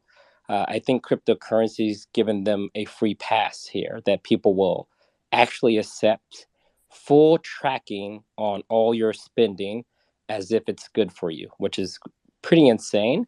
But I think, oh my God, I think these things will backfire. If you accept them in some form, you will probably accept them in all forms. And I mean, that would be, talk about the animals walking upright. In terms of Animal Farm, you've got, I mean, the fact that this has started with kind of liberation, and we end up in your dystopian world, we end up in this kind of state where all of our finances are being monitored all the time. Yeah, I think what's being presented now, some would say, if it's bad and you want to see something change. So I think change is being forced. And so when you force change, that means you said there has to be something, and it has to look like this. I think China's giving you a hint at what that will look like. And it will be this government money that will allow you to do all the things that you complained about before, with one major train off. We will give you the transparency, but not the kind you wanted. So I think that one is that we're playing into it, is what I'm getting at. 6 years, we will finally see the full realization that technology is now considered sovereignty. I think money and currency was considered sovereignty. Land was considered sovereignty. But now that we spend a lot of time, whether it's in a video game or in the cloud or checking email, you can already see it unfolding. But I do think the regulation will catch up, that this idea of using services from a potential adversary or a potential ally that's pretty weak, I think in 6 years, you would actually see governments really start to treat technology as part of their full sovereignty. So they will want local hardware manufacturers. They will want the chip to be made in their home country, or they're not buying it. So you'll see those kind of 49, 51% ownership deals that we saw in finance. Wow. Hasn't that already basically happened? I don't think so. Not to the degree that I think Kelsey's alluding to here. Yeah, I think we saw hints of it where, this supply chain shortage has thrown a lot of governments for a loop. They can't do anything about it. You can't really threaten wars like we're in the foundation here. It's like you don't have the skills to manufacture this stuff, even if you wanted to. So you got to remember, there's going to have to be a period of time, and I think maybe 5 or 6 years, maybe more like 10, where you can say never again. So I think people will realize that just outsourcing your sovereignty digitally is a no-go. And so the work will be in full swing to prevent that from happening again. That starts from talent. You got to invest in your local universities to make sure you have the skills. And you're going to have to figure out an incentive system that doesn't draw everyone to the same 10, 20 companies globally to do this kind of work. So this is natural because we're now infusing government sovereignty into all of our technology. So something's got to give. And Kelsey, is this fair to call this like techno nationalism? Is that a fair way of characterizing it? I mean, what are some of the specific things that we would look for that would indicate this trend? You can see this. So if you're in the SaaS business, more than likely a government has asked you to host that SaaS business in a particular country and guarantee the only people with access to that data have passports from that country or are natural born citizens of that country. And you need to be able to prove that those are the only people who can touch those systems. We already see that in the cloud, but you're starting to see smaller vendors being asked to comply with this level. So this is beyond PCI, HIPAA, GDPR. This is beyond that. This is a government saying we don't have a CTO, but maybe we should.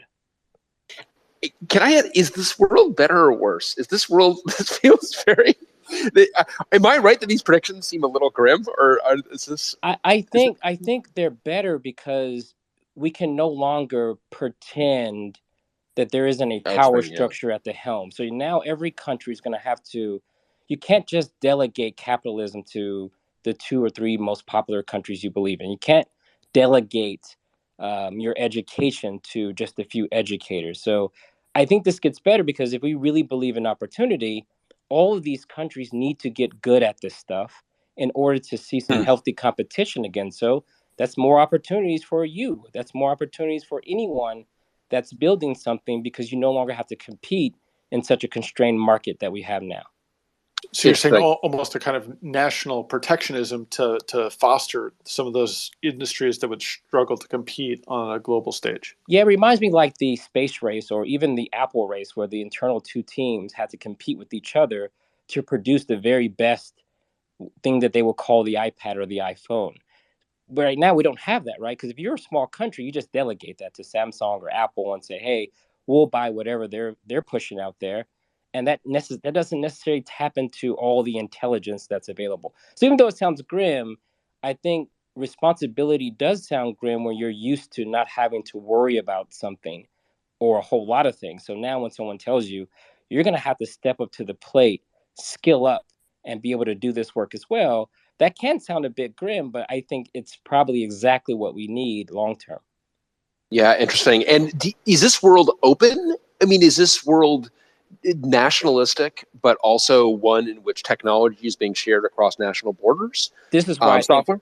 I think open source will be the default model, mainly because it will take too long to start from scratch.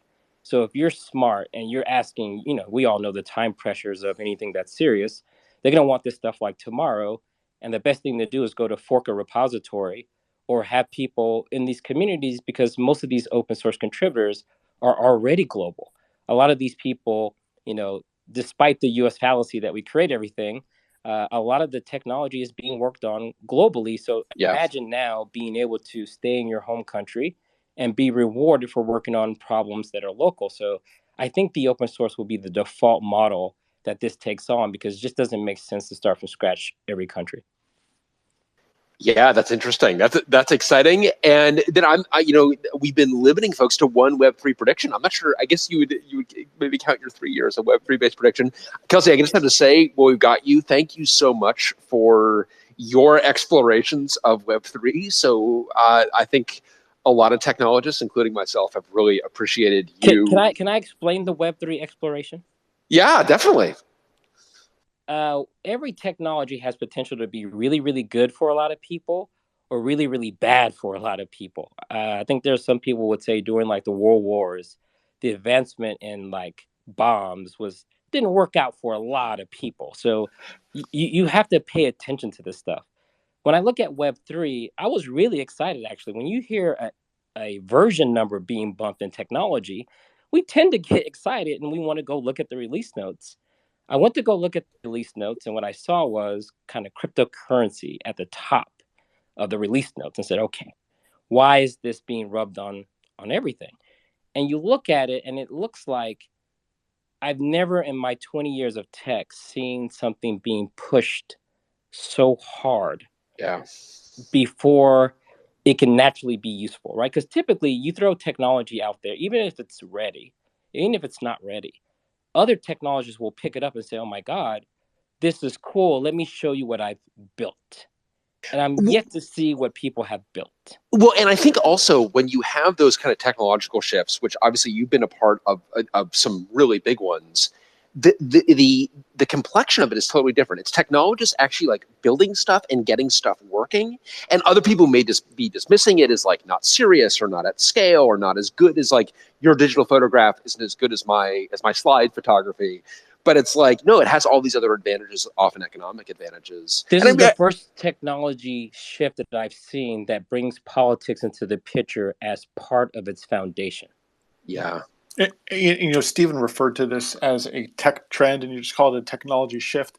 But I think to your point, the technology is actually a trailing indicator rather than the leading indicator in this case.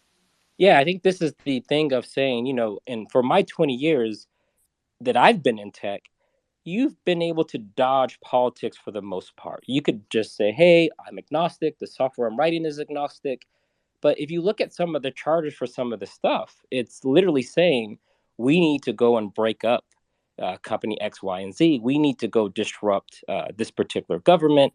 So this gets very serious. You can't just be someone writing code. You have to actually maybe decide where do you stand on some of these political issues, which wasn't really a requirement for most of the technologies that I was experienced with.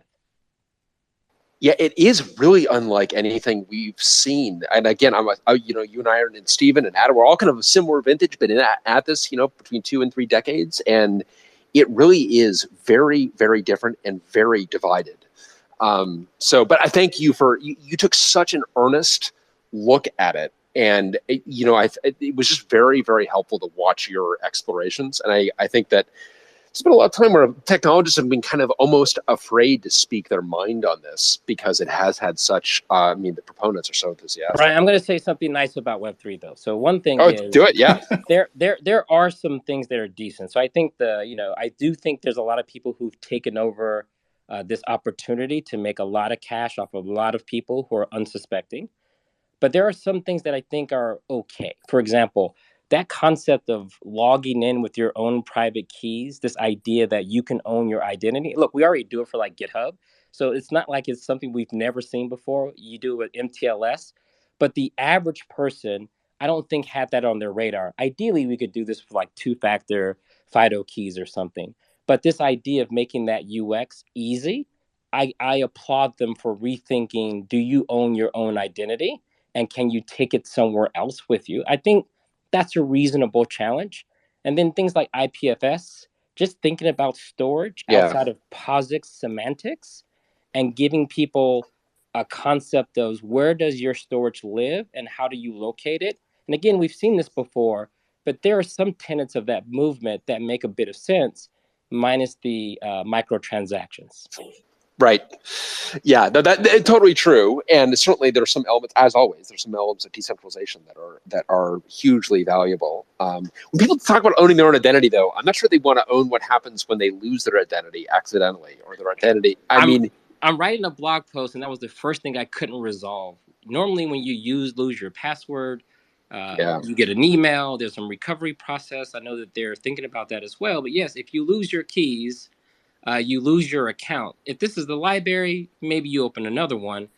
But if this is your bank account, then things get a little bit more serious. That's right. We like centralization, it turns out, in some cases. Well, this is your spouse who has died suddenly and with affairs not in order. And now you have, their identity is deceased. And, boy, how would you, so I think, there's some really thorny challenges there. We're thinking about trust in a whole new way. And I think the terms they've given people, or at least people like me, to think through is, when I think about decentralization, the way it's being framed, and centralization, the way it's now being framed, I've been using this kind of responsibility slider.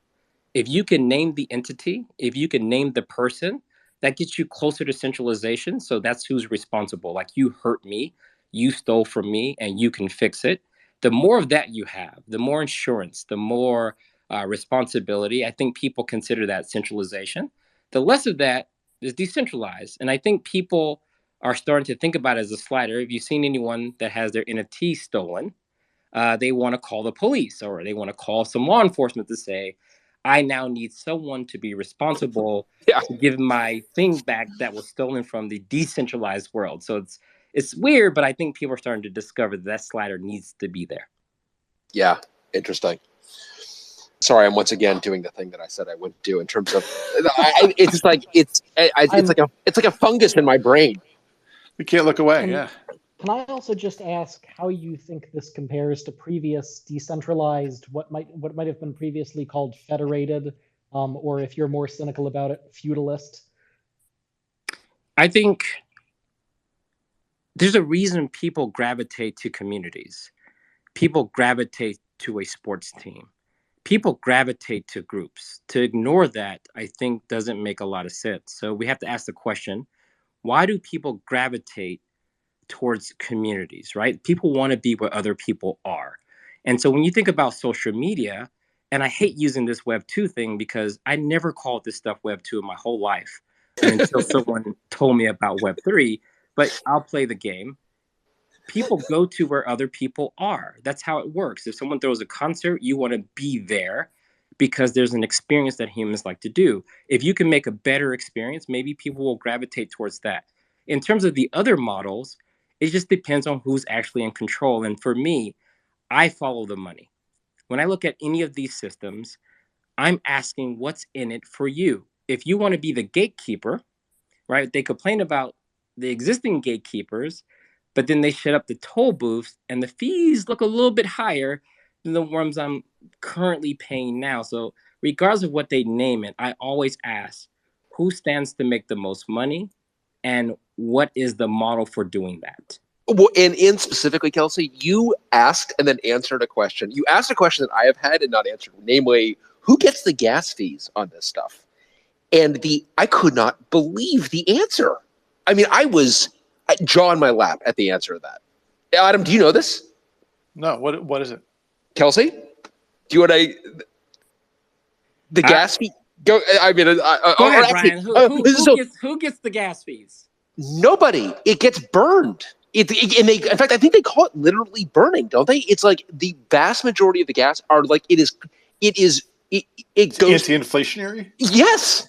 But Brian, I believe that was in a response to the fact that, from what I read from the website, so I try to study this from the source of truth. And, when Ethereum was set up, there's a reason why we have to expand the money supply. It's not just to cause inflation and make people in CNBC mad all the time.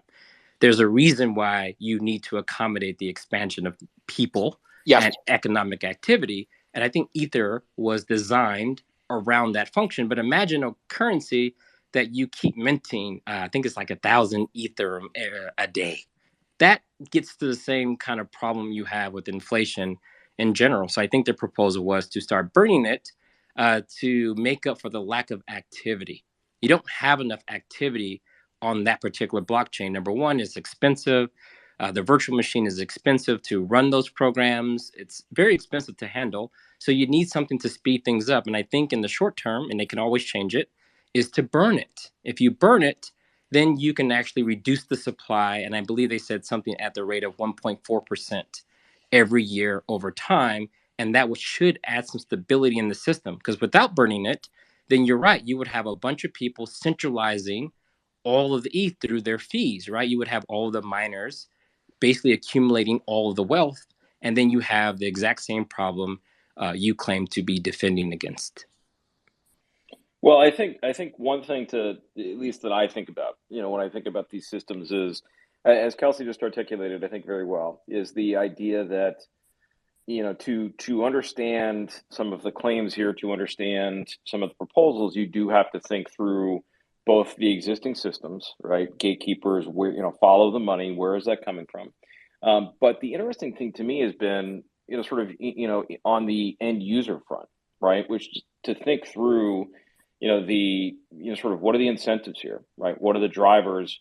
What's entailed here? And, the sort of analogy I was using with a friend of mine last week was, if you go watch, I don't know when it came out, the movie Easy Rider, right? So it came out in late 60s, I want to say 68, 69, somewhere around then.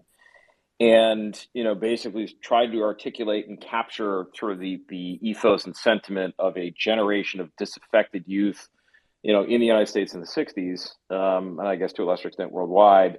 But anyway, one of the interesting sort of takeaways when you sort of look at that was that there was this generation of American youth who were dissatisfied with the existing conditions and said, okay, we're going to go back to the land and we're going to start over, screw the man and all that.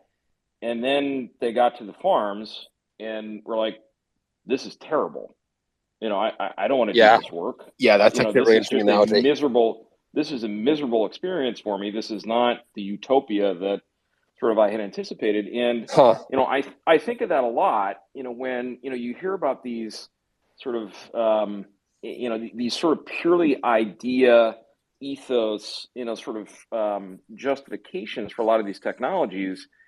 And at least from what I can see, it's just, I remember talking to somebody years ago again about the about Gmail. And if you led with Gmail, right, and said, okay, look, there's going to be this email system, and it's going to, sort of algorithmically mine your email and serve you ads based on that, right? If that's what you lead with, people are like, yeah, I'm out, right?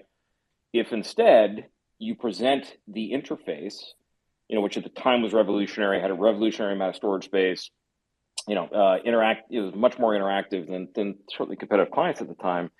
All of a sudden you have this incentive, right? Which is like, yeah, fine, I will deal with the ads because this is so much better than what I have. And at least at present, for me, when I look around, I have some of the same questions, I think, on sort of the mechanics of the systems here, right? In terms of, who runs them, who owns the machines, who are the gatekeepers, where are the sort of rates of tax? What is the role of currency and inflation and fiat currencies and bearer, currencies and so on? Those are all interesting questions. But to me, so much of the sort of promise of decentralization, particularly from those who are its strongest advocates, I am, to put it mildly, skeptical that the demand is going to be there.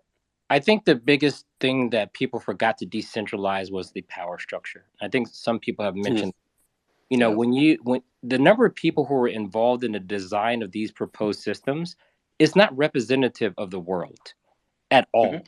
This is the same people who benefited from the previous power structure attempting to tell us they're here to present a new one where they're still at the top. They still have the starting position, and ideally this one will be good for you as well. And this is where I think a lot of the skepticism comes from. Who was at that table? Who was named on those papers that look like the people they're supposed to be rescuing? I think that's where we fall apart. Did you see Jack Dorsey's tweet today? Oh my God. I mean, Dorsey has just been on a rip. And he Adam, did you see this? This is Chris Dixon. I missed it. So Chris Dixon, who's been the major proponent of Web3, amazingly enough, hasn't blocked me, although I almost view that as like, I'm almost like ashamed of that. Like all my friends have been blocked. You're trying as hard as you can. I'm trying as hard as I can out here to be blocked by this guy. Can you please block me? Chris Dixon tweeted the ownership of all these Web2 companies, which of course is all the hedge funds and so on. And Dorsey replied to that, now do your LPs. Nice. Which is like, oh my God, Dorsey is deadly right now. I mean, he is just dropping bombs.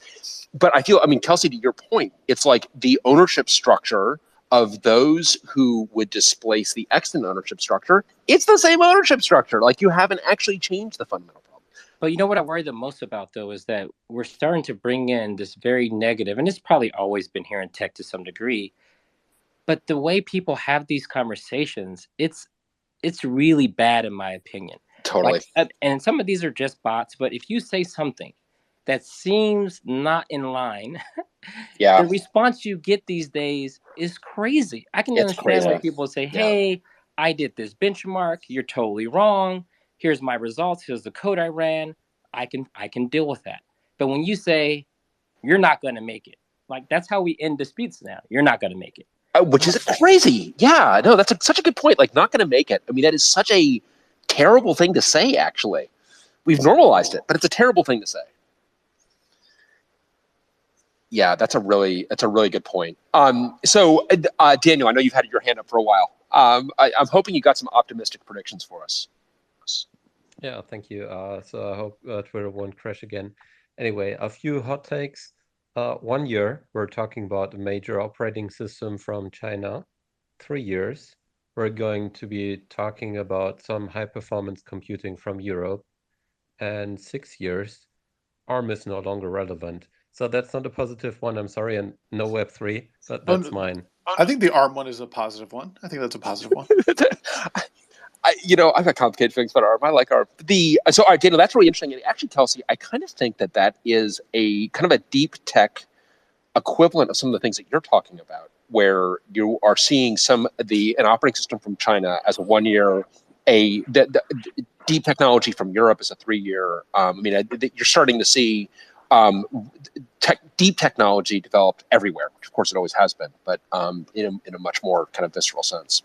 I think ARM is going to change the game, period. I think we're going to, and it may not be a good direction.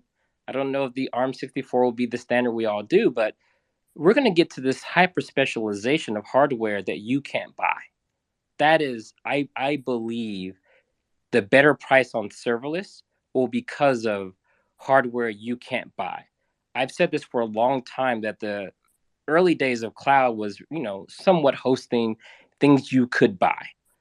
But I think the hyper specialization will be around the things that you can't buy in order to get scale. I don't know if that's good or bad, but the utility computing, I think, Brian, and maybe I'd love your take on it, is going to require going beyond consumer grade technology. Absolutely. It would obviously. This is clearly the Oxide thesis, is taking that technology that you're right, people can't buy right now, and democratizing that and bringing that to people who can buy it. But no, you're totally right. Right now there is. Now I am actually optimistic, and I was kind of be curious about, because Daniel's done so much in open firmware, about and for my own predictions actually. I only have one Web3 based prediction. And Adam, I want us to get to our predictions as well before we have to split. But and Dan, I want to get to you too. But for my 3 year prediction is around my 6 year prediction. I said earlier, I think that one of the top 3 FPGA manufacturers is going to be open. My 3 year prediction actually around Daniel and I think Kelsey tapping into some of your themes as well. I think KiCad is one of the most. KiCad 6 is a really important development. I think that right now EDA is still proprietary, basically, for quote unquote real stuff, for many layer boards. You have a 24 layer board that's on a KiCad board. I think it's going to become. I think in 3 years, KiCad is going to be used in major shops doing complicated many-layer boards, and KiCad 6 is seen at the moment as the moment that open source EDA became ready for professional use. So I think we're on the cusp of big in EDA. What that was 3 year or 1 year? That's 3 year. Nice. So of course, with those two out, that my 1 year is clearly the Web3 brain fungus. Let's just get it out there. I think that there's going to be a high-profile Web3 flameout. And both skeptics and proponents point to it as confirming their thesis. So everyone declares victory. Everyone declares victory. So there is a pets.com equivalent, because you remember when pets.com flamed out, there was a sense, and Stephen, you remember this, Kelsey, you probably remember this, that early .com flame out. There was definitely a sense among the infrastructure providers that, yes, that never made sense. And now there's going to be, do you remember when we called it the correction briefly? Very briefly, yeah. Yeah, we actually, that happened. We called it the correction, not the bust. And then the correction gave way to the bust. When we realized, oh, no, it's not. Sorry, that elevator doesn't stop at the ground floor. That one goes all the way to the center of the earth. So I think that we are going to have, but we have our first flame out, but Chris Dixon is telling us why it confirms his Web3 thesis, and we continue to be annoyed in a year. And Adam, I wanted to jump in with mine. Yeah, do yours. And safely, much less thought provoking than the ones we've heard. So, starting with my Web3 and my 1 year. Sometimes you bet your heart, and sometimes you bet your head. And this one is definitely betting my heart. But my bet is January 3rd, 2023, Web3 is done. We're not talking about Web3. You say it, and people don't necessarily remember what you were talking about. It's that this was a deep fad, and it didn't last. So Web3 is like Ajax. No one can even remember what it stands for. You're like, oh yeah, no, I think I remember that. That was like during Right, the pandemic, right? Yeah, it's like, yeah, it's still Hey, the pandemic. can I get an over-under prediction? Does Web3 die before or after Ethereum 2 comes out? Ooh, that's good question. I think the thing we're missing is that, remember, Web3 did something very clever. You can keep appending its definition forever. So it's the risk 5 of web development cycle. Well, it is a relabeling, and it continued to relabel. But I mean, at least the insufferable term, will go away. So we can grouse about other things that are equally insufferable, but that specifically one has gone away. So that's my 1 year. My 3 year, and we haven't really touched on this, is that we focus as an industry much more on productivity per watt or per unit energy. And no, this does not count as another Web3 prediction, Brian. This is different. But that we're building observability tools that let us understand how our workloads are working. And this is on large scale systems, not on like embedded systems. And people care a lot more about how much power and the cost of power is going into their systems or into their workloads. And we can see this because people are spinning up and down workloads based on the cost and availability of power. Adam, unfortunately, Twitter Spaces rebooted during that. Is that a 3 year prediction? I just got the end of that. That was a 3 year. Yeah, I love that prediction. That's a good one. Thank you. And then my 6 year, along the lines that we've heard, is Amazon is selling a RISC-V based instance. And I guess everyone is long on RISC-V on this one, so I don't have to go into it. But that's my 6 year. That's a good one. We will look back on this year as like really prescient, or the year that everyone just like lost their mind over RISC-V. Like a RISC-V fever dream. Yeah, exactly. It's like RISC-V fever was everywhere. That's great. I can no longer see who's got their hand up, but Dan, I know you wanted to get in here, and we want to get Adam back to his family before too long. So definitely want to wrap it up. Yeah, Dan, go for it. All right, I'll be really brief. Mine are very pessimistic.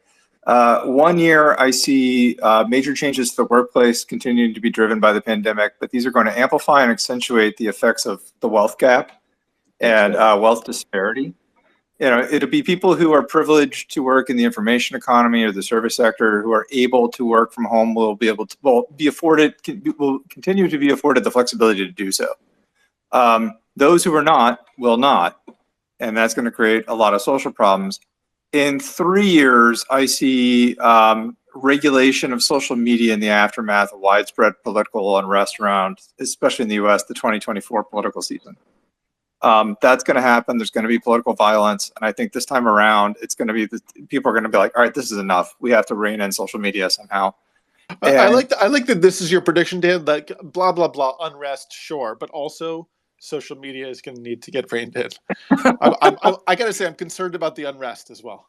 Yeah, no, the unrest is going to be unsettling. And in year 6, I think that the effects of climate change are going to be sufficiently evident that people are going to really get serious about retooling around compute efficiency and power efficiency. In much the same way that Adam predicted, I think it's going to take us a little longer to realize that the frog has been boiled, but we're going to get there. And those are my 3 predictions. Nice. Don't look up, Dan. Yeah, Kelsey, I already try not to. Can I take a short position on the other side of all 3 of Dan's? No, I think that's right. No, we just did the long bets. So actually, Dan, I'm going to retool your 6 year prediction, which I definitely agree with, on a slightly more optimistic note, which I do feel that on climate change, the tenor is going to start to shift to not we need to prevent this from happening to this is a problem that we need to collectively solve. And how do we, humanity, summon our ingenuity and our innovation to go take a swing at some of these problems? And compute inefficiency is certainly one that those of us in here, definitely technologists, have our eyes on as something where there's a lot of opportunity to really improve things. And I really want us to get back. Kelsey, you said this earlier about this kind of this disparaging tone that we've adopted in tech, and I don't know, maybe we've exacerbated it by with our Web3 predictions, but I really want us to get back to building stuff and improving people's lives. And we have to invite those hungry, curious, naive, new people to bring that kind of optimism. You know what I mean? Like the longer I've been in tech, I've seen the loops too many times. So it's very easy for me to become a little bit pessimistic when that's not necessary. So, be on the lookout for all those new people coming in, and let's not poison them too early. Let's not poison them too early. That's a great note, I feel. And Adam, any closing thoughts? I feel that's a good one to go I'm out with you. Perfect. It's so easy to find no and to help people find no. It's a lot harder to find yes. And I love that, Kelsey, to help find that optimism. Well, thank you, everybody. It's a great final note. Thank you, everybody, for all of your terrific predictions. And great to get Kelsey. Thank you so much for joining us, Stephen. It was obviously thanks for kicking us off with a bunch of really great predictions and a lot of great predictions from a lot of great folks. So I know we're very excited to look towards the future here. And I think one just kind of show note is we're definitely going to try to get these recordings out via a podcast vector as well. So if you want to be able to listen to this while you're, driving or whatever, make it a little bit easier. Yeah, that's our New Year's resolution. And That's Brian, our New Year's resolution. Do you want to pitch next week's show? I do want to pitch next week's show. So yeah, I got a terrific book from my mother, who knows me well, called Flying Blind. This is by Peter Robison on the 737 MAX. When we saw the tragic 737 MAX crashes in Indonesia and Ethiopia, and we knew that there was going to be a lot more to know about the 737 MAX and what failed. The book goes into all that detail. I know, Adam, you're reading it now. I'm hoping that I haven't oversold it to you, but I don't think I have. It's awesome. It's well written. It's very absorbing. And the author is going to join us next week. So really excited to have him here. This is, one of the great strengths of this medium is the ability to talk about democratizing it. In fact, Adam, I know when we were setting this up, you're like, are we like Terry Gross now? I'm like, I think we are. I don't know. But first, the news. So I'm very excited for that. It's going to be a great conversation, and hopefully you can join us next week. All right. Thanks, everybody. Yeah. Brian, Thanks. it's official. You are now the Car Talk of Tech.